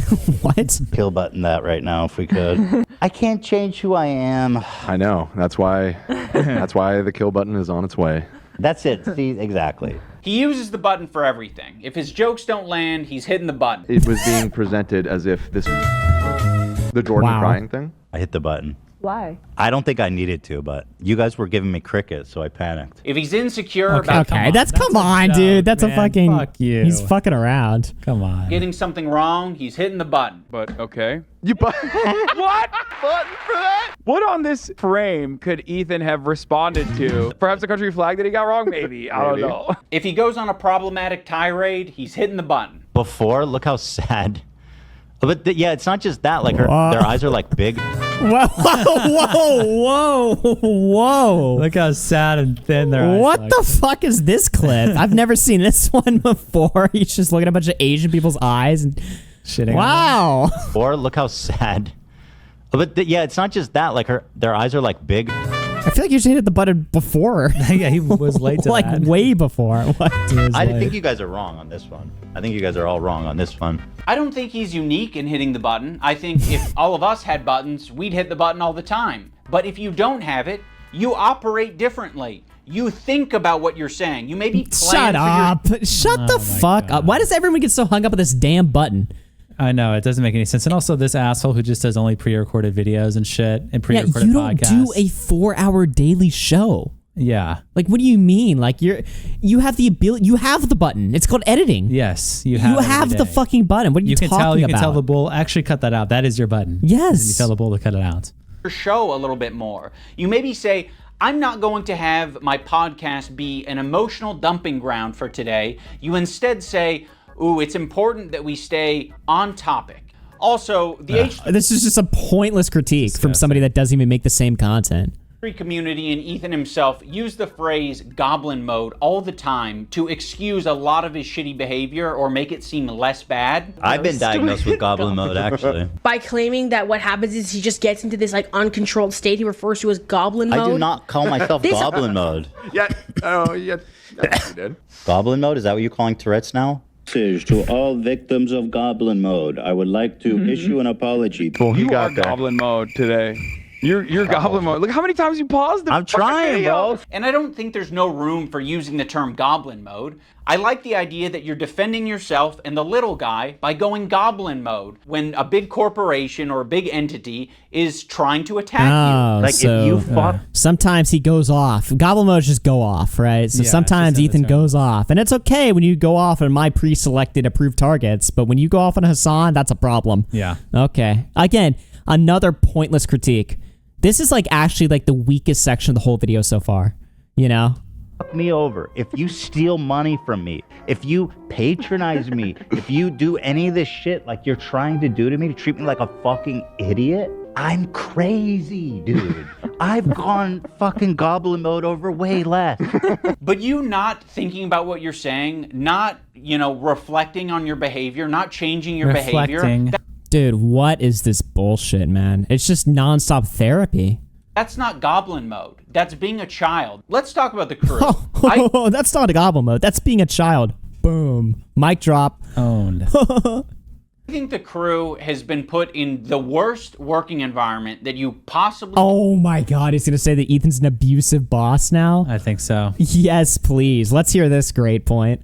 I love when people talk like this. Can be for a fucking podcast. Every crew member has it bad. Every crew member has it bad. They probably make a shitload of annual income every year, right? They probably have damn good salaries. They're living in LA. They're basically elevated to the level of not celebrity, but they're internet celebrities. Dan could go get a job in any other podcast. Out of all of the wannabe fucking dick suckers in LA that want to be famous and want to be in the media, they've all got it damn good. No, okay. If Dan quit H3 podcast, he'd be fine. He could find something else to do in the radio business, podcasting, editing, show running, anything. He's set because he has a track record now, and so does every other person who's on that podcast. Yeah, they'd be fine. Exactly. So these guys are set. But according to iDubbbz and every leftist on the internet, their working environment's too abusive because sometimes Ethan gets loud. Fuck off. Okay, dude. Got it. Around Ethan, period. You know what? They should be service workers instead. They'd be much happier, right? Go slave away and get tips. Yeah. They should be wages. They would be in a much better environment than working for the H3 podcast, where they probably make six figures in salaries or whatever, or at least at least enough to be living in LA, you know? Period. It would be a nightmare right now. I'm standing by every fucking syllable of that, okay? What she did was abhorrent. And by the way, just don't listen. Your critique of her is correct. It's just people are sensitive about women being called that word, and so how pathetic are you? You know what I mean? Well, oh my God, the Bo Black segment. Not this fucking segment. That's weird. Bo Black has a way of weasing himself into every drama now. Like the I'm Alex he got a mention in. Yeah. In the I'm Alex drama, now this. Not assuming his pronouns. And fuck all these people. Go ahead. And I'm not yelling at you. I'm just... Kelly is a black woman, right? Yes. Maziel is a... Korean. Oh, Dan, come on. You're being such a buzzkill. Yeah, I don't know Korean. I asked if Koreans are POs. God. Dan's in the bathroom. Let's just not do this right now. I asked if Korean people are POCs. The one time the button didn't work and we listened to how he spoke to AB without... Wait, I'm sorry. That was the abuse? That was the abuse. I fell asleep through that. What was the abuse? I don't know. I guess it's just a show. What happened? He responded. He argued. He had a slight disagreement with his staff. He snapped. I don't even want to call it that. He just slightly tuffled with his staff a little bit. Wow. That was it. Okay, I was expecting a clip of him screaming at somebody, and even then I defend it too because it's get over it. Well, you know, it's about to play this is the bad clip. This is the nuclear clip. Also, this is a fucking show too. You know what I mean? It'd be one thing if he was just a constant prick to them the entire time, even off air. But in a show, you're a heightened version of yourself. Yeah. You know? So nothing you say or really do in your show, in terms of how you're acting or what your behavior is, none of that is really real or matters anyway, because it's all a fake performance. Thinking that the internet was going to hear it. It was rude, it was nasty, and it didn't have this caveat of I'm not mad at you. It was anger. And it was I'm sorry, he doesn't talk like a fucking queer to his fucking staff all the time, so therefore it's abusive. Use they get access to We covered most of We're it. doing it. What You're are making you it doing? so awkward and terrible. I'm sorry, I'm not. Just like this is what I'm talking about when it's always like. We need to get home for our kids. It's like, bro. Oh no, I didn't want to finish it right now. I just I'm about finishing Wednesday. On Friday, maybe. Is it? You guys, like... All right, I'm taking my hand off the. Wait, did he fuck up the button? It was like a hot mic where they still heard. the mic stayed on. So we're hearing behind the scenes abuse, like something that was not supposed to be in the air, and that's as bad as it gets. Yes. Amazing. Where he's just what the context of this is the show was coming up at the end. Ethan and Hila wanted to wrap it up, and AB was like, well, hold on, let's listen to this last part of Jack Doherty. Hold on, let's listen to this. Okay. And then Ethan buttons in and is like, bro, we're trying to get the fuck home. Like, let's end this show now. Wow. That is the extent of the boost, which I'm sure, by the way, we just watched a clip of Dan making Ethan hit the button over and over again. Dan being like, let's not say that. I'm sure Dan talks very similarly to Ethan when Ethan's going off. Yeah. They yell at Ethan too. Yes. To off everyone a few times. Ethan seems very nice in my opinion. If there's I've been hearing like Ethan's abusive to staff for years. I've never seen a clip that's convincing at all of it. Yeah. I think I'm pretty sure we did a video defending Ethan of this specific claim, even back when like we were all at war with Ethan. So it's just such a stupid soy complaint. What? Okay, well, I heard all that. Thanks, Button. And he didn't want to take accountability for it. He immediately wanted to deflect, and he wanted to say that the button fucked him. First of all, I appreciate the hard work. I know you do. And I loved it, and I really enjoy it. But it's like every time we do it, it's like the show is what it is, and I know. It makes it. I was being selfish. No, dude, that button f***ed me, dude. Can you imagine that button f***ing me over like that? The button fucked He's laughing. It's not even like a nasty tone. Yeah. you? AB fucked you? Who fucked you? You fucked yourself by being an asshole. He makes it Thanks, seem- Ida. And now here's iDubbbz's from the fucking corner of the room. He's never done a podcast like that's live and daily. He doesn't make this type of content. He's just like the guy in the end of the room being like, you shouldn't act this way. Thanks, dipshit. You think he says that to the bull when the bull's fucking Anissa? He's like, stop slapping her. It's not nice to do that, actually. Like he's not a tyrant of a boss. Tyrant of a boss? Are we even trying to make a serious point here? Is this just like trolling? Like what is this? We're doing it. What You're are making you it doing? so awkward and terrible. I appreciate the hard work. I know you do. And I loved it. And I really. Ethan even sounds gay when he's like reprimanding his staff. Yeah. Oh, this is so terrible. That's like abuse. Yeah. I enjoy it. Dan, his producer, is constantly clarifying things on the air and making it clear that what Ethan said was a joke. Ethan is being overly defensive, or he's saying things that are like not true and he's exaggerating. People saw that. They thought that was what you searched to I did pull not up that type photo. So I'm just clarifying. Thank you for clarifying. I appreciate you doing that. God forbid. It's okay because I buttoned it. Why? Because it's not that big of a deal, man. Just like your inability to. No. The lightest banter of all time. By the way, every fucking radio show has always had the bit where like the fucking host is like actually like abusive to their fucking like, all their like chimp co-hosts or whatever, right? Yeah. Like that's been a thing in media for forever, you know, where the boss is the asshole. Except they're not even doing that as a bit. It's like the boss like argues from time to time. That's it. In a very soy demeanor. It's like it's not even the same thing. But even if it was that's what a show is. Like you're supposed to have like one guy who's the prick and then everyone else who gets reprimanded the whole time. That's why it's funny. Right. People like that. Hold on, Dan. How does it change anything?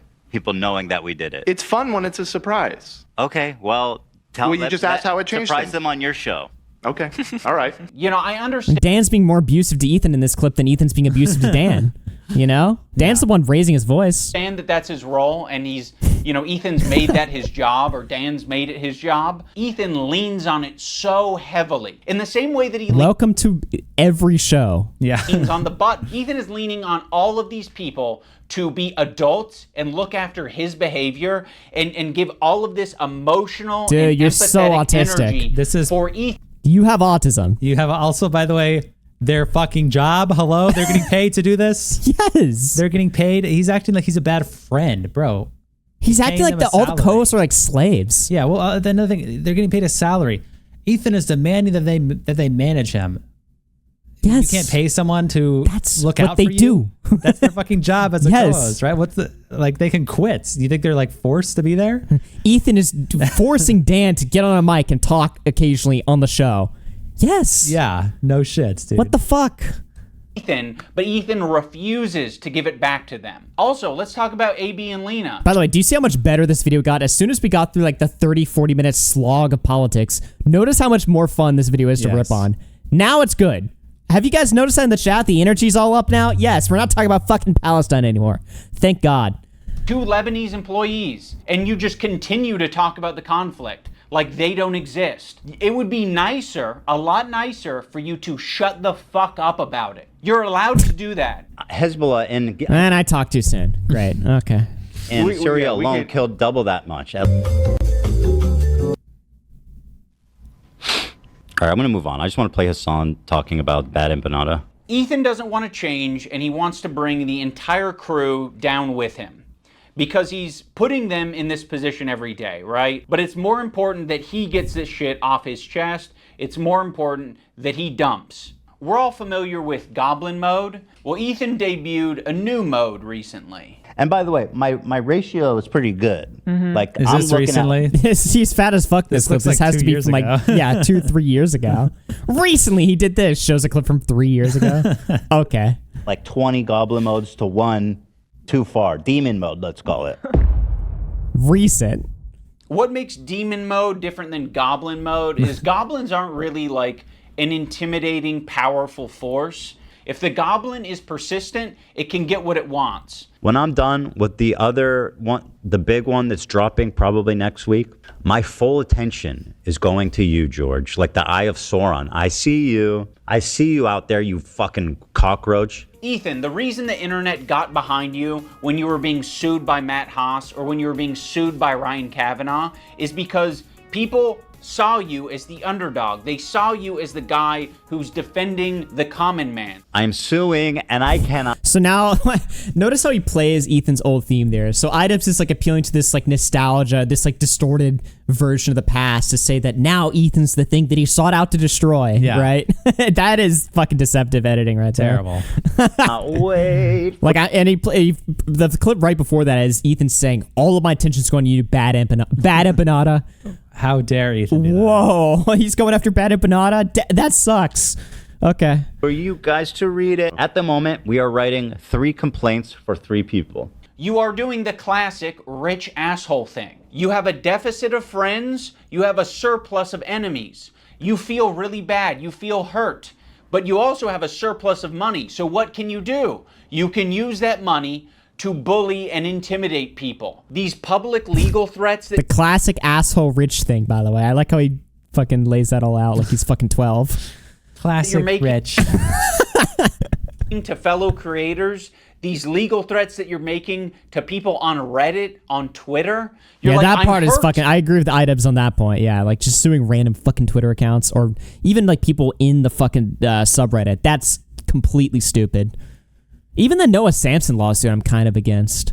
I don't know. I don't know how I feel about that one. What? I mean, someone publicly saying like you back genocide and support that when you don't, and you're like a major YouTuber. Yeah, I don't know if that's sue worthy. I don't know. I feel like defamation is a valid thing to sue over. Yeah, I don't know. I mean, I don't have like a solid opinion on it yet. But I just feel like we're just suing creators now for their videos. If it's a defamation video, I agree with that. I don't know. 100%. I feel like it sets a bad precedent. These people are hurting me. What do I do to stop it? I feel like it's a good precedent because it makes it where people are not going to be like saying Yeah, but shit that's what not is true. defamation? I mean, anything could be fucking defamation. Saying that, yeah, I mean, I think Noah Samson, maybe it's because you haven't watched Noah Samson video, but it is fucking horrible. I mean, Really? It's like, yeah, I mean, it's just a disgusting like video full of lies, out of context clips. I mean, it sucks. So yeah, it sets a precedent of you shouldn't make videos. Well, on what does it people. say? I mean, it accuses him of like, it's basically like Hassan's talking points against Ethan and the Hassan community talking points against Ethan on steroids about like his support for Israel and Ela being a baby killer and all sorts of crazy shit like that. You know, it's Interesting. Like, Okay, so he makes like a definitive argument that he like killed kids or something. I mean, like not necessarily that. But it's pretty bad. I mean, it's obviously a defamatory video. Yeah, I guess so. I don't know. It's not like I just don't look at like you support genocide as like equivalent to you're a pedophile or something like that. Like pedophile, that's the one thing I do support. Like if somebody's calls somebody a pedophile, right, and then they get sued, like I think that's like a reasonable. Depending on the context, you know, I think that's reasonable. You don't unless really it's like a joke. You wouldn't really have the audience that would give a fuck about like if you support a genocide. Whereas Ethan could actually get damage if he was like, if he started going like, the kids need to die. I guess they all think that anyway. Career. I just don't know. Did Noah Sampson's video damage Ethan that much? Or was it just like fucking preaching to the choir, the leftist choir? I think either way, it's a shit video that deserves to have a precedent set against it. Really? Yeah. So yeah, I don't know. This gets into dangerous territory for me. Because what is defamation really? You know? I don't want to get sued. I don't want to fucking get sued because I say something too bad. Yeah. But it's also about knowingly lying, right? That's another thing too. He knowingly lies in the video. It's not just his opinion. That's Ethan's claim. You have to make that claim if you're going to make a defamation. You have to claim that they knowingly lied. Like Carl Jobst. Yeah. The Carl Jobst stuff with Apollo Legend and saying that Billy Mitchell killed Apollo Legend. And he gets sued for that. Even the Carl Jobst situation, like I kind of feel bad. I think he kind of got what he deserved at the end of the day. But his argument that like Billy Mitchell contributed to fucking Apollo Legend's suicide, even that, like, it kind of logically makes sense in a way. That's not why he lost. He lost because he made a statement that Billy Mitchell got paid by Apollo Legend. Apollo Legend had to give a payout to Billy Mitchell. That never happened. A random Redditor said that. He made that as a definitive statement in his video. And then he retracted the claim. Keemstar was like, this is a bad claim. He retracted it. Then Billy Mitchell sent him a notice to make sure it stayed retracted. Carl put it back up. Nice. Then he removed it again. And then he made a retraction statement at the end of a 30-minute video on Oblivion. Yeah. And that was his retraction statement that he completely fucked up for lying about Billy Mitchell taking a settlement out for Carl Jobst. So yeah. Okay. It was actually just completely Carl Jobst just dropping the ball, lying about Billy Mitchell. Almost that is a lie. Arguably knowingly lying about it, especially after Keemstar messaged him like, hey, this is wrong. Yeah. And putting it back up. So yeah, I mean, there's some things that have to just be. Yeah. I'm just very wary of like the moment like creators start getting sued, that's the death of content. Yeah. So I don't know. I don't know how I feel about it. Nothing I can do to stop it. I'm powerless. No, you have a ton of power, you have a ton of options, you have a ton of choice. That's exactly what you get for being filthy rich, is you can do all of these things. I've never want to sue someone for defamation, but like at what point do you kind of fucking have to? I mean, this is like basically someone calling you a pedophile. Be like, yeah, Ethan's a pedophile. Yeah, see, he sees that as analogous. I don't. I'm like, support a genocide. It's such a goofy thing to fucking say. I don't know. I just don't see it. Dan Clancy or whatever, like the CEO of Twitch, and being pedophile. Yeah. Dan KKK Clancy has. So should Dan Clancy sue Ethan Klein because Ethan Klein's called him a pedophile in like 8 trillion episodes? Yeah. I mean, Ethan's also been sued. Like, who was that guy that he said looked like Harvey Weinstein? The guy that ran Triller?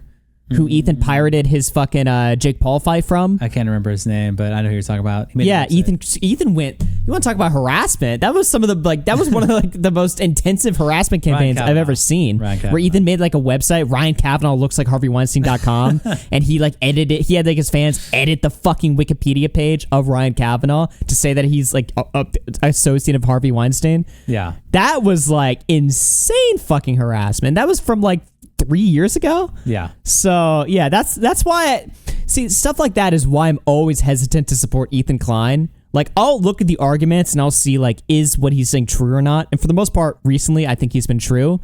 But I'm under no illusion that Ethan Klein is like a good guy particularly. Right. You know? I mean, he definitely makes a lot of mistakes. Yeah, I'm just more talking about mistakes. I wouldn't even classify that as a mistake. I just full on malicious behavior. Yeah, mistakes or stupid things. But I don't know.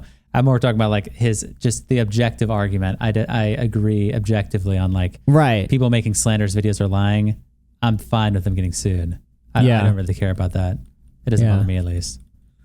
Well, let's see here. Has a similar view on him. I mean, I think as long as you get a chance to like be confronted with like, hey, you lied, and then if the person's like, well, fuck you, I'm gonna lie anyway still, well, then it's like you get what you deserve, right? Then at that point, I think as long as you have a chance to retract, if you can be presented with the lie and shown that it's like verifiable and stuff like that. Which right now, I don't think that Noah Sampson has had anything filed against them officially. Yeah. And he's left his Mudahar's involved in this too. Yeah. I don't think that there's been official legal filings yet. I think they sent a letter of notice or something.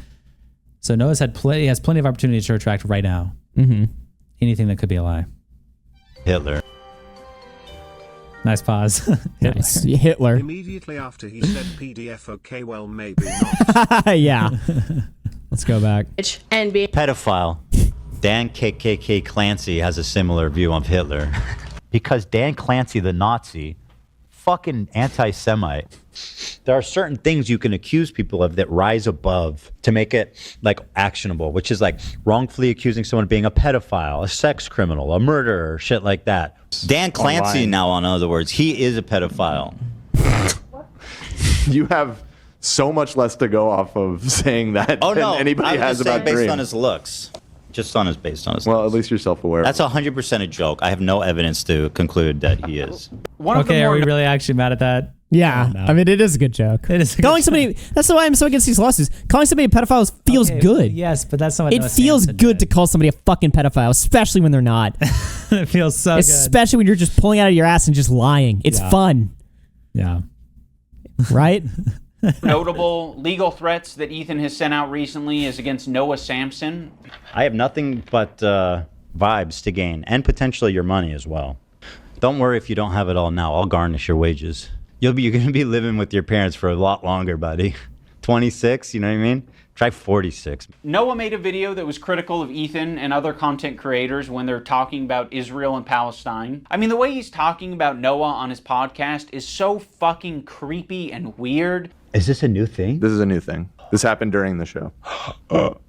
Upon initial examination, it seems to check out, and it's not great for young Noah. Can I say that? Don't say it yet. I'll say it. So he's a rape. So of course his standard. I don't know what he's accused of, so I'm not actually going to say. But Ethan brought on a former partner. I mean, come on. If some guy made a video saying you support a genocide, you get like a tip off that he might be a rapist. You're not going to be like, yes, this is amazing. He raped. Fuck yes, he raped. Like, you're going to be like that, right? Come on. I mean, Noah to basically just shit talk him. the worst guy you know in the world, you find out he's like raped a kid. You're literally going to celebrate. You're going to throw a party over that. You're going to be like, this fucking rules. Yeah. Say that he's a bad partner, but that's all that Ethan was able to extract out of it. you are not accusing him of committing any crimes or doing R-word or anything like that. The accusation is that he's a sleaze. Absolutely.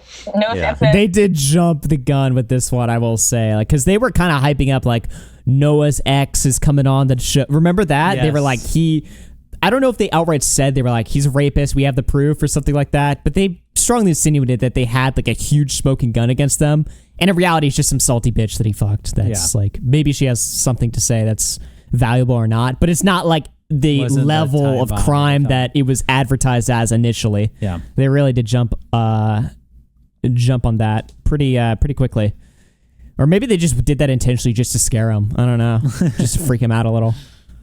As far as I know, is not a rapist. Fuck you to Noah Samson, who's not just a liar and a scumbag, but also a creep. Allegedly. Now let's talk about the left-leaning Yeah. Democrat. He presents. He is a creep. Have you seen his fucking dating profile? Sorry. One sec. Quick derail here. Have you seen his dating profile? That shout out to the H3H3 Reddit. Fuck me. The Hun. Let me see here. Where is it? Dude, look at this guy. Come on now. First photo? It's him in his bed? Just creepy. That doesn't look right. That looks wrong. himself as someone like me, a left-leaning Democrat who supports basic things. The thing that made me start to question Ethan's intentions is that when he was suggested to talk to Sam Cedar, a fellow progressive, a guy that Ethan respects and looks up to, He works with Sam Cedar at the Majority Report. I respect him and what they do there. he kept saying that it was racist or anti-Semitic to suggest that he talked to someone who's within the same ethnic group as him. That's why I said yesterday, like, I urge Ethan to talk to Sam Cedar. There are very thoughtful, very kind anti-Zionist Jews out there that he could talk to. I don't think that I will be able to reach him. What's the insinuation that I only listen to other Jewish people? You need to talk to my pre-approved list of Jews that like agree with me on everything. You know, it doesn't matter if they're Jewish. I mean, this is kind of a reach. I don't know. Well, I think this is a decent point he's about to make here, though, in the next clip. Dude, doesn't matter if they're fucking Jewish. I think most Jews. I don't think Jews it's at large crazy. view it I don't think that is the. What in what position are you to even say that? It's not motivated by entire myself. ethnic It's group. motivated That's by crazy to me. Jews against anti-Zionist No, Jews. seriously, how can you speak for my entire ethnic group? I find that really interesting. So when Ethan- Hassan has a debate with Ethan, he's like, "You can't talk to me. You're not a Jew." Yeah, And then okay. Hassan's like, "Well, why don't you talk to this Jew then?" He's like, "Oh, I have to talk to Yeah, a Jew." okay. Well, that's fair then. He backs it up, I guess. Thanks, iDubbbz, for including the clip that strengthens Ethan's argument in your own video. Well, no. I think iDubbbz's argument is like, you can't make this Sam Cedar point, because when Hassan tried to confront you over stuff, you're like, "You're not a Jew. You can't talk to me like that." Oh. And so then Hassan's like, "Okay, well, then talk to Sam Cedar." It's like, "What? I'm supposed to only talk to a Jew?" It's like, oh, okay. That's iDubbbz's argument, Wow. I think here. I don't know what to fucking tell you. This is like step one of having a leftist ideology, is recognizing our race, religion, nationality, all this shit, all shape our experiences as people. That's the reason why it'd be better served to have this conversation not with myself, but with an anti-Zionist Jewish person. Why does it matter if they're Jewish? Because I'm not Jewish, and you've said in this conversation that, like, how can you tell me how to feel about the situation?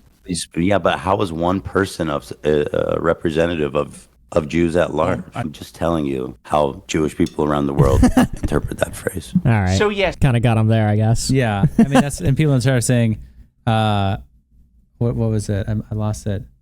Ethan was saying that most Jewish people support Israel. Hassan's saying how Jewish people should believe. That's the point, though, is that Hassan's basically, he can't come into this argument and be like, Jewish people are actually not, like whatever, like anti-Zionist, or Jewish people are anti-Zionist. Yeah. He can't really do that to Ethan's worldview. So he's like, okay, well then talk to Sam Cedar about it, because he actually is a Jewish person who can have this discussion with you. Yeah. Because I can't. Yeah, Ethan's playing it both ways there. Yeah. Yes, Ethan. On occasion, you might be suggested to talk to someone who has some crossover with you. It doesn't have to be your ethnicity. It could possibly be someone who shares progressive ideology with you. It could possibly be someone who is of your same gender. I think Ethan understands this concept very well. He listened to these women on his show when they told him that he shouldn't be calling women bitches. This bitch is intolerable. You are such a nasty fucking bitch. I don't know if you can call her a bitch, though. She is a bitch. She's what a thing- fucking okay. You're right. I Let's call her. go. See you next Tuesday. Listen, Fuck you that. have- I'm curious, what do Lena and Sam think about it? I wouldn't be okay with that. Yeah. Yeah. Yeah. I feel like that it's for the girlies, Ethan. But I So agree. you guys all seem to Yeah, be yeah. in consensus that it's are. important. Wow, look at him just getting browbeat by at least women on He's his like, okay, well, I guess whatever. That's why you can't stream with women, dude. It's just fucking. Form. I think to respect the women here in the room, I'm going to have to pass on saying that. Bruh. The infantilization of Ethan Klein is fucking nauseating. He's not a child. He is absolutely capable of looking into Hassan, learning about his politics. Hi Augie and Connor, hope you guys are having a wonderful day today. Isn't this ironic that iDubbbz used to joke about horrible ideals only to become the ideal itself without knowing? Yeah, just terrible.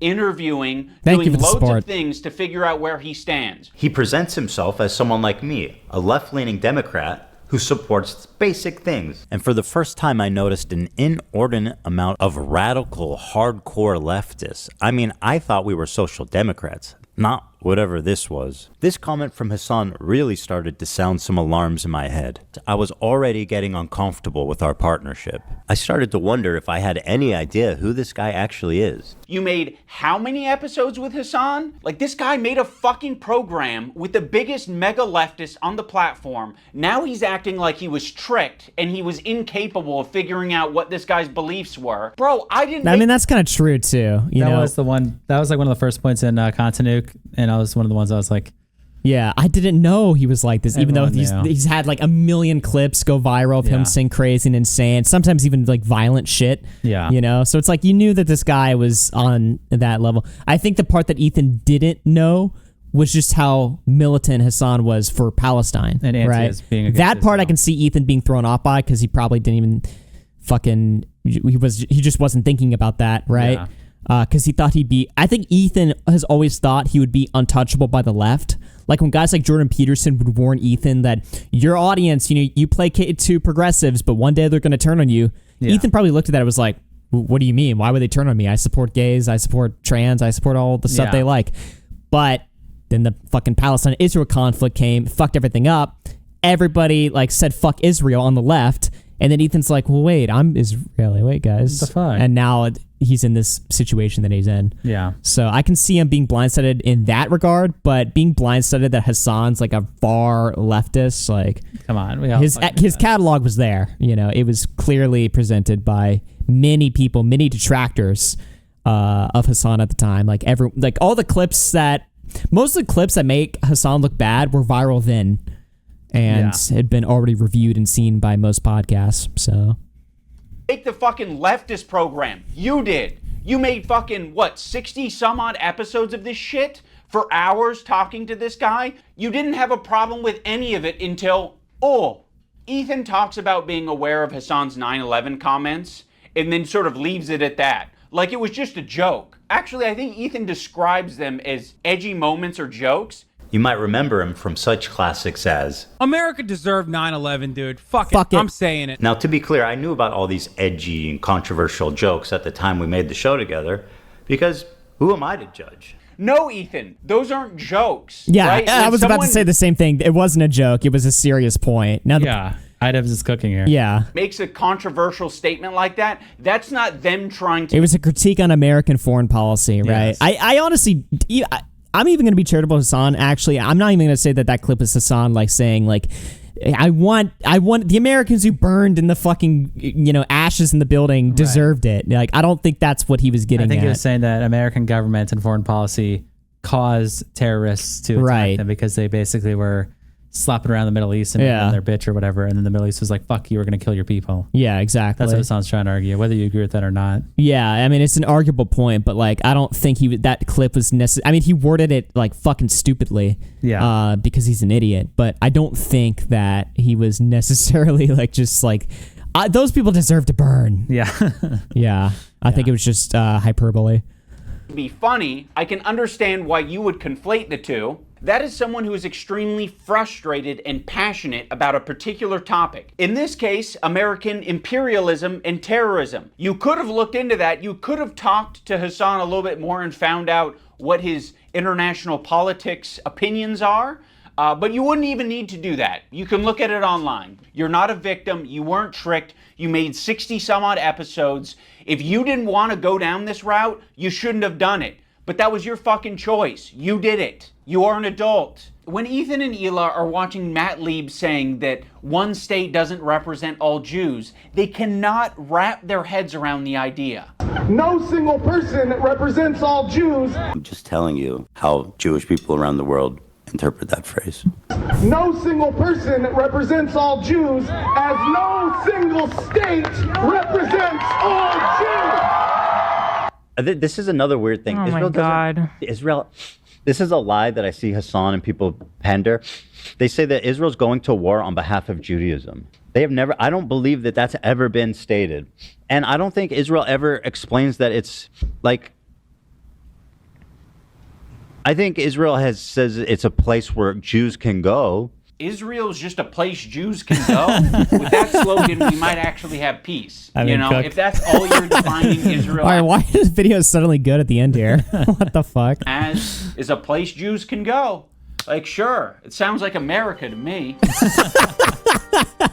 What the fuck? I find it pathetically hypocritical of Ian to call the H3 show Ethan's dumping ground when that vile podcast he has with his wife. Yeah, exactly. My career is basically Ian and his wife's diet therapy. Yep. They suck eggs. God bless you all though. Thank you for that. Thank you for that.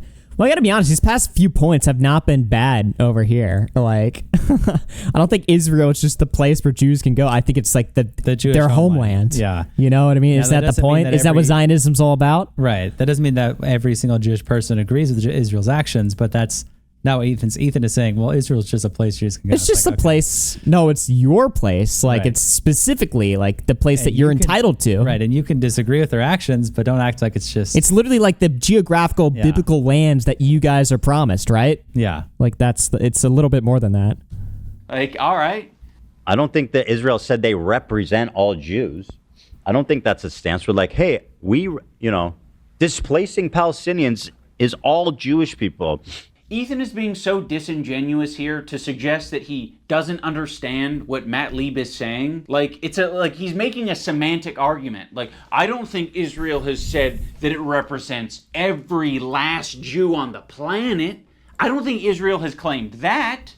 They're not going to say that their most genocidal behavior represents anything to do with them, okay? But what they are going to do is they're going to inexplicably link Israel and Jewishness together, so when they're being criticized, all of a sudden, they have the perfect defense. Oh, another thing I need to mention. There was a tier list. It was called the Who Can Say Habibi tier list. It was presented at TwitchCon as like a panel that was just meant to be lighthearted and fun. And Ethan Klein saw that, and he decided that it was anti-Semitic.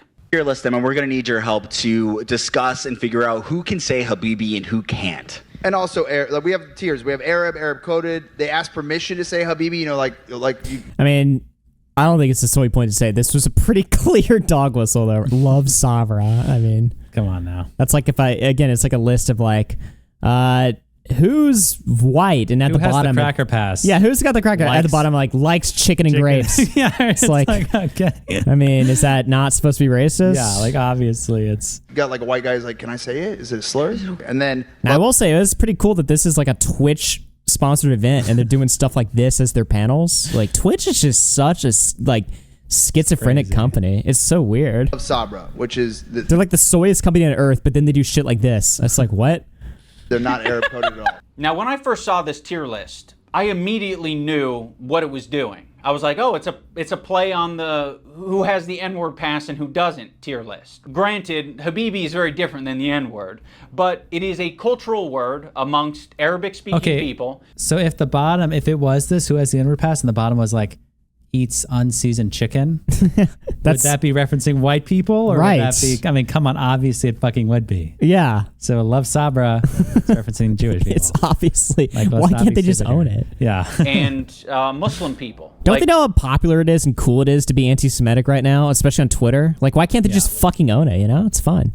That is a word that's used. Habibi. It means my love. Oh no, don't do that, Habibi. Oh yes, Habibi. You're my Habibi, I'm your Habibi. So yes, it's meant to be a fun way that these Arab content creators can express their Arab culture and be proud of it and happy about it. This is such bullshit. Because it's not like they have massive representation on the platform. What? Making a tier list based on race. And nobody has a fucking problem with that. Okay, you have a tier list based on race. But Ethan is about to cook with this next point, though, I will say. He's about to cook. Panel. Where's the Jewish panel? Where at the top it says Jewish. It's a tier list based on Arab to Jew. He's Arab, which is good. That's the best thing you can be on this. That's the best. This is racist. I will say that conveying information through a tier list is not the most effective thing, but Ethan should understand this principle. He did a white slurs tier list with Hassan. Cracker. I mean, you know what my take is. This is a clear point.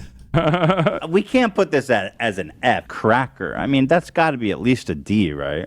Pale face motherfucker. Pale face. I mean, again, I think that's an F. Hog. So hog is my favorite. I use it all the time. Him and Hassan feel as though they're white guys, so they felt very comfortable talking about white slurs. Him and Hassan feel like they're both white guys. Yeah. Can I just laugh at that for a second? Just no, terrible. Just kidding.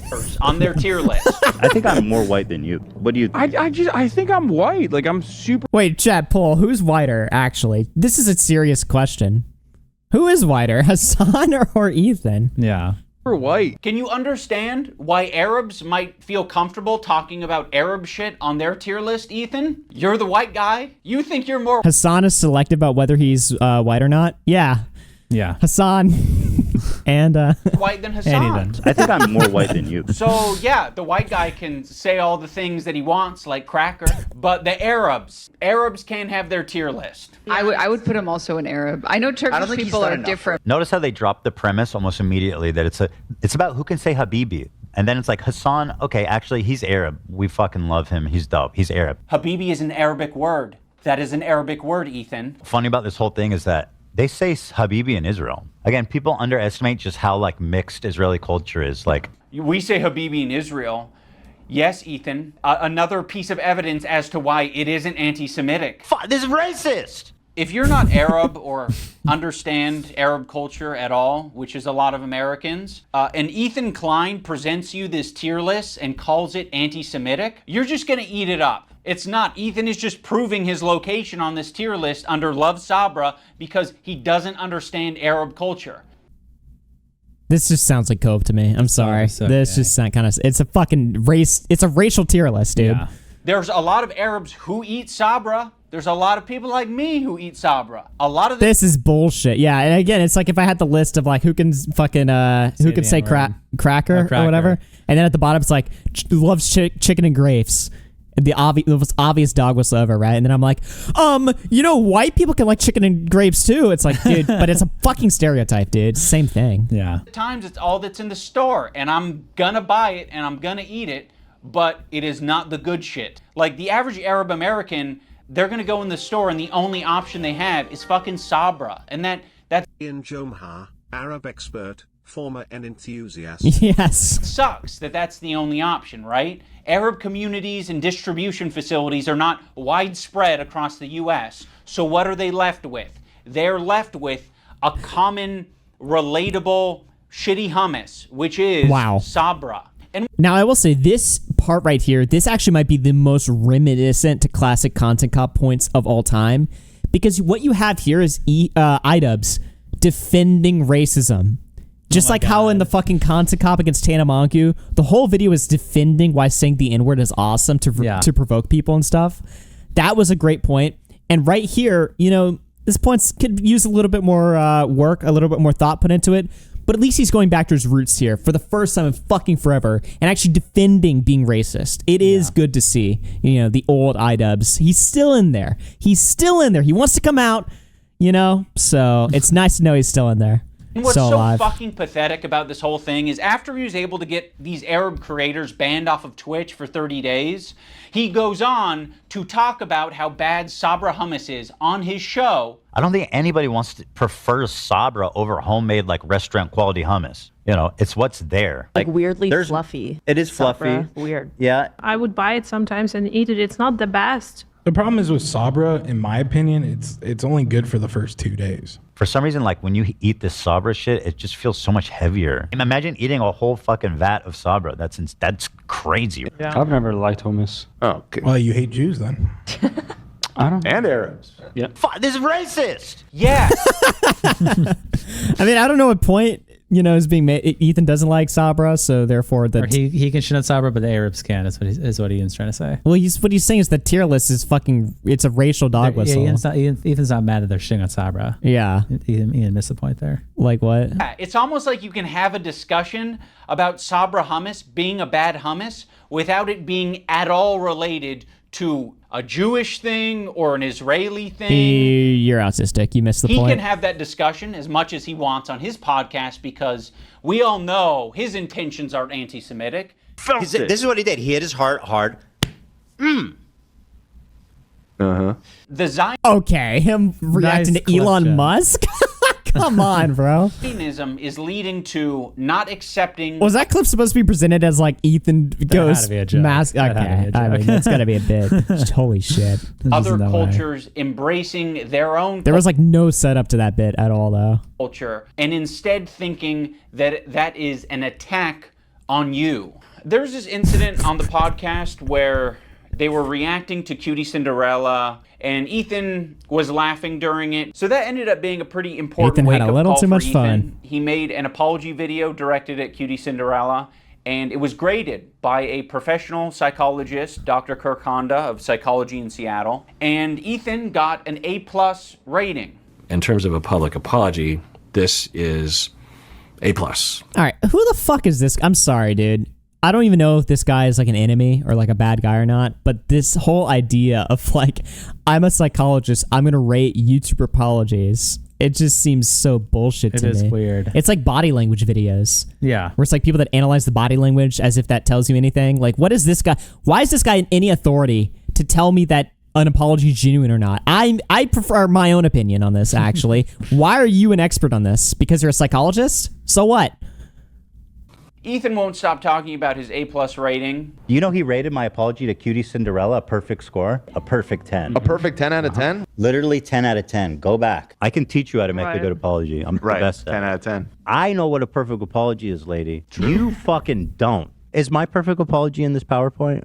Dude, I got a perfect 10 out of 10. This one is actually best apology. So. Man, he really liked that video. He did. He loves Ethan that. loves him. Ethan Klein, you guys, oh my God. I think that was what he was more heartbroken by when this video came out, was that he saw Kirk Honda in the fucking description. He's like, what? No, my psychologist guy. I was trying really hard to think about an impactful moment during this video. Like, could I do something that would really wake Ethan up? And I don't know if this came from a good place or not, but I came up with the idea of getting Ethan's grade changed from an A to a B at least. So I went to visit psychology in Seattle. I'm not confident that Kirk will change his grade, but it's worth trying. By the way, apparently he totally blindsided Kirk. Kirk too. Kirk had no idea this was for like a content cop at all. No, he just called to talk about. I think he talked about unrelated things first, and then like talked about Ethan. Yeah, just brought up Ethan randomly. Did.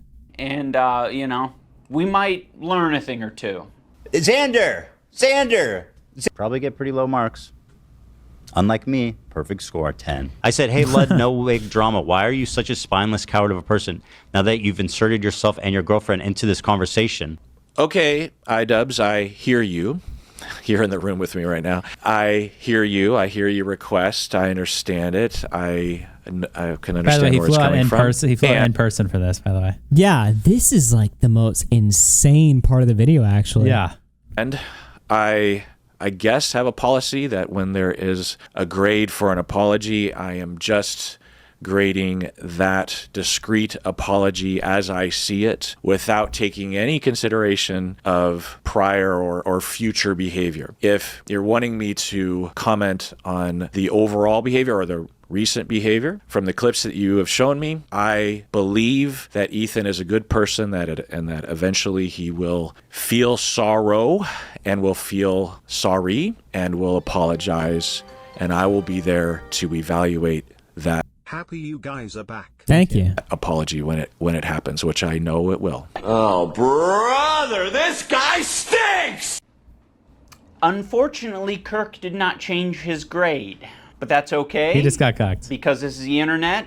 Anyone can have their own official Wow. apology rating system. So I'm going to... Doc, what the fuck was that point? So Why? he tried to backstab, he tried to manipulate Kirk into backstabbing Ethan. And Ethan was like, well, if a new apology comes out, I'll assess it then.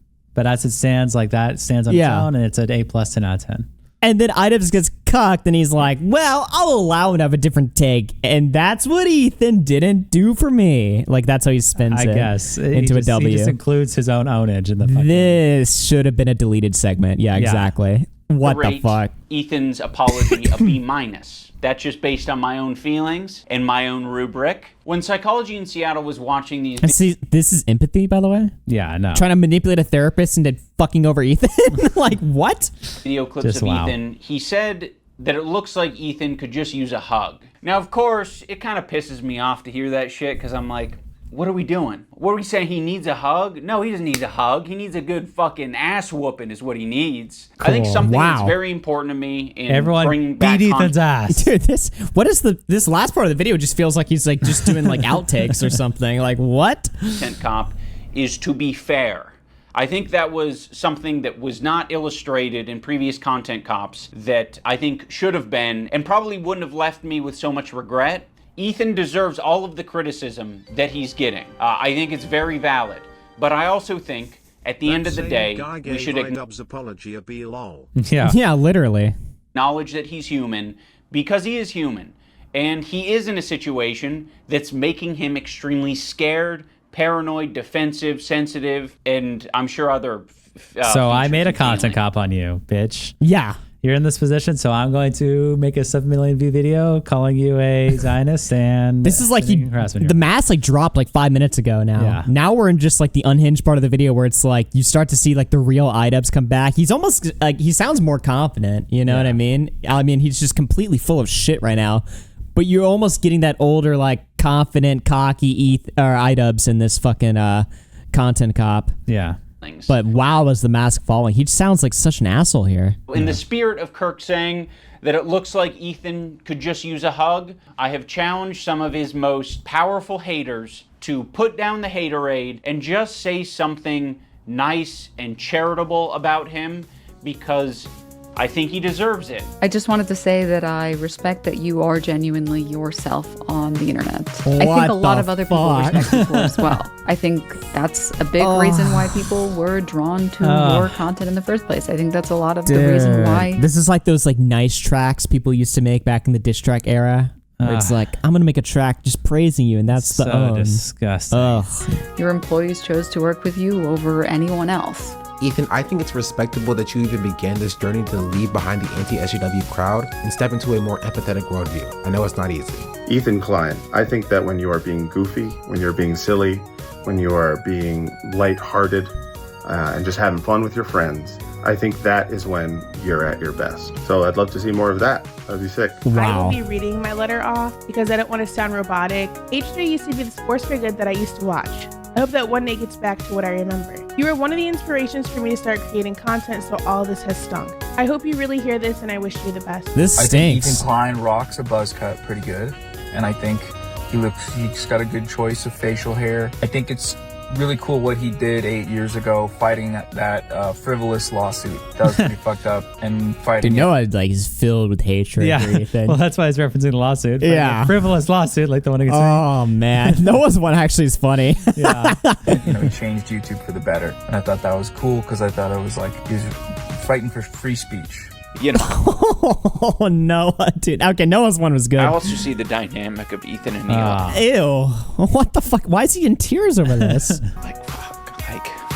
It's really hard to be a couple online and see people attacking your partner, and it's like, okay, like if you come to their defense, if that doesn't always help them, right? Sometimes that makes it worse for them. And I have been. That's just Ian projecting. That's just Ian projecting his own shit. Yeah. Wow. He really left that in. Into a very unhealthy place where it's gotten worse and worse, and I get criticized more and more, and I get more defensive and more hold up, a feeling of almost infallibility that I could take anything on. It led me to make a lot of mistakes, and then when I was criticized for those mistakes, then I would act extremely defensive and nasty and not really processing them in a healthy way. Wow. That's the end. That's the fucking content nuke. Okay, well then. He cries at the end, ladies and gentlemen. Woo! Okay, so that was a fucking video. Yeah.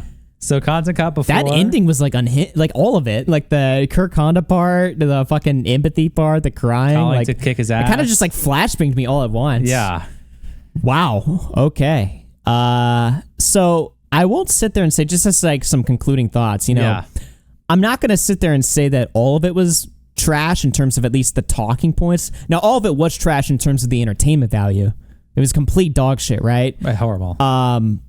Like 2% of it was good, which was the intro that I liked. Yeah, the intro was good. He had a couple points about like the, I don't know, Jewish talking points where he was like, oh, approved Jew talking point. I got Sam Cedar was all right. He could have worded that a little bit better. And then what was the one that we said that he completely dropped the ball on wording about denims or whatever, comparing denims? I mean, he had like a couple good points throughout the video, but yeah, it was overall. He could have made made it a lot better. Yeah. First of all, he picked like a shitty target. He picked H3.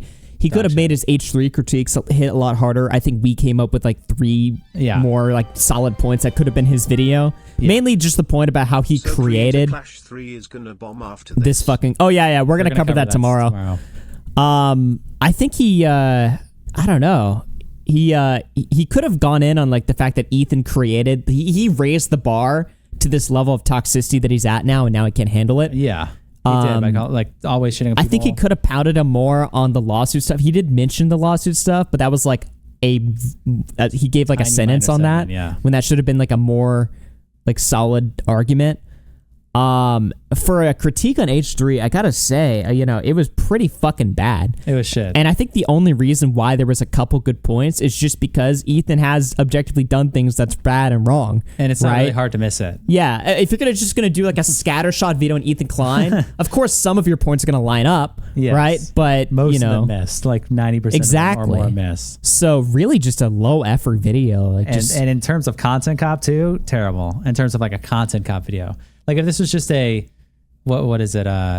Just a RedTube video on Ethan Klein, it would have had maybe a higher rating. But this is a content cop on Ethan Klein. I think Lewis McClung could have made a better video. Oh my god, probably. I really do. Probably, genuinely, not even trolling. I think he's a good person. No, we should kick his ass. Now let's all see something nice. That did give me like Lewis McClung vibes, where it was like Lewis McClung would sit there and he'd be like, I'm looking out for you, Denky Jabo, but at the same time, you should never talk to a woman again, and you're going to hell. It's like, just the whiplash. I'm like, what?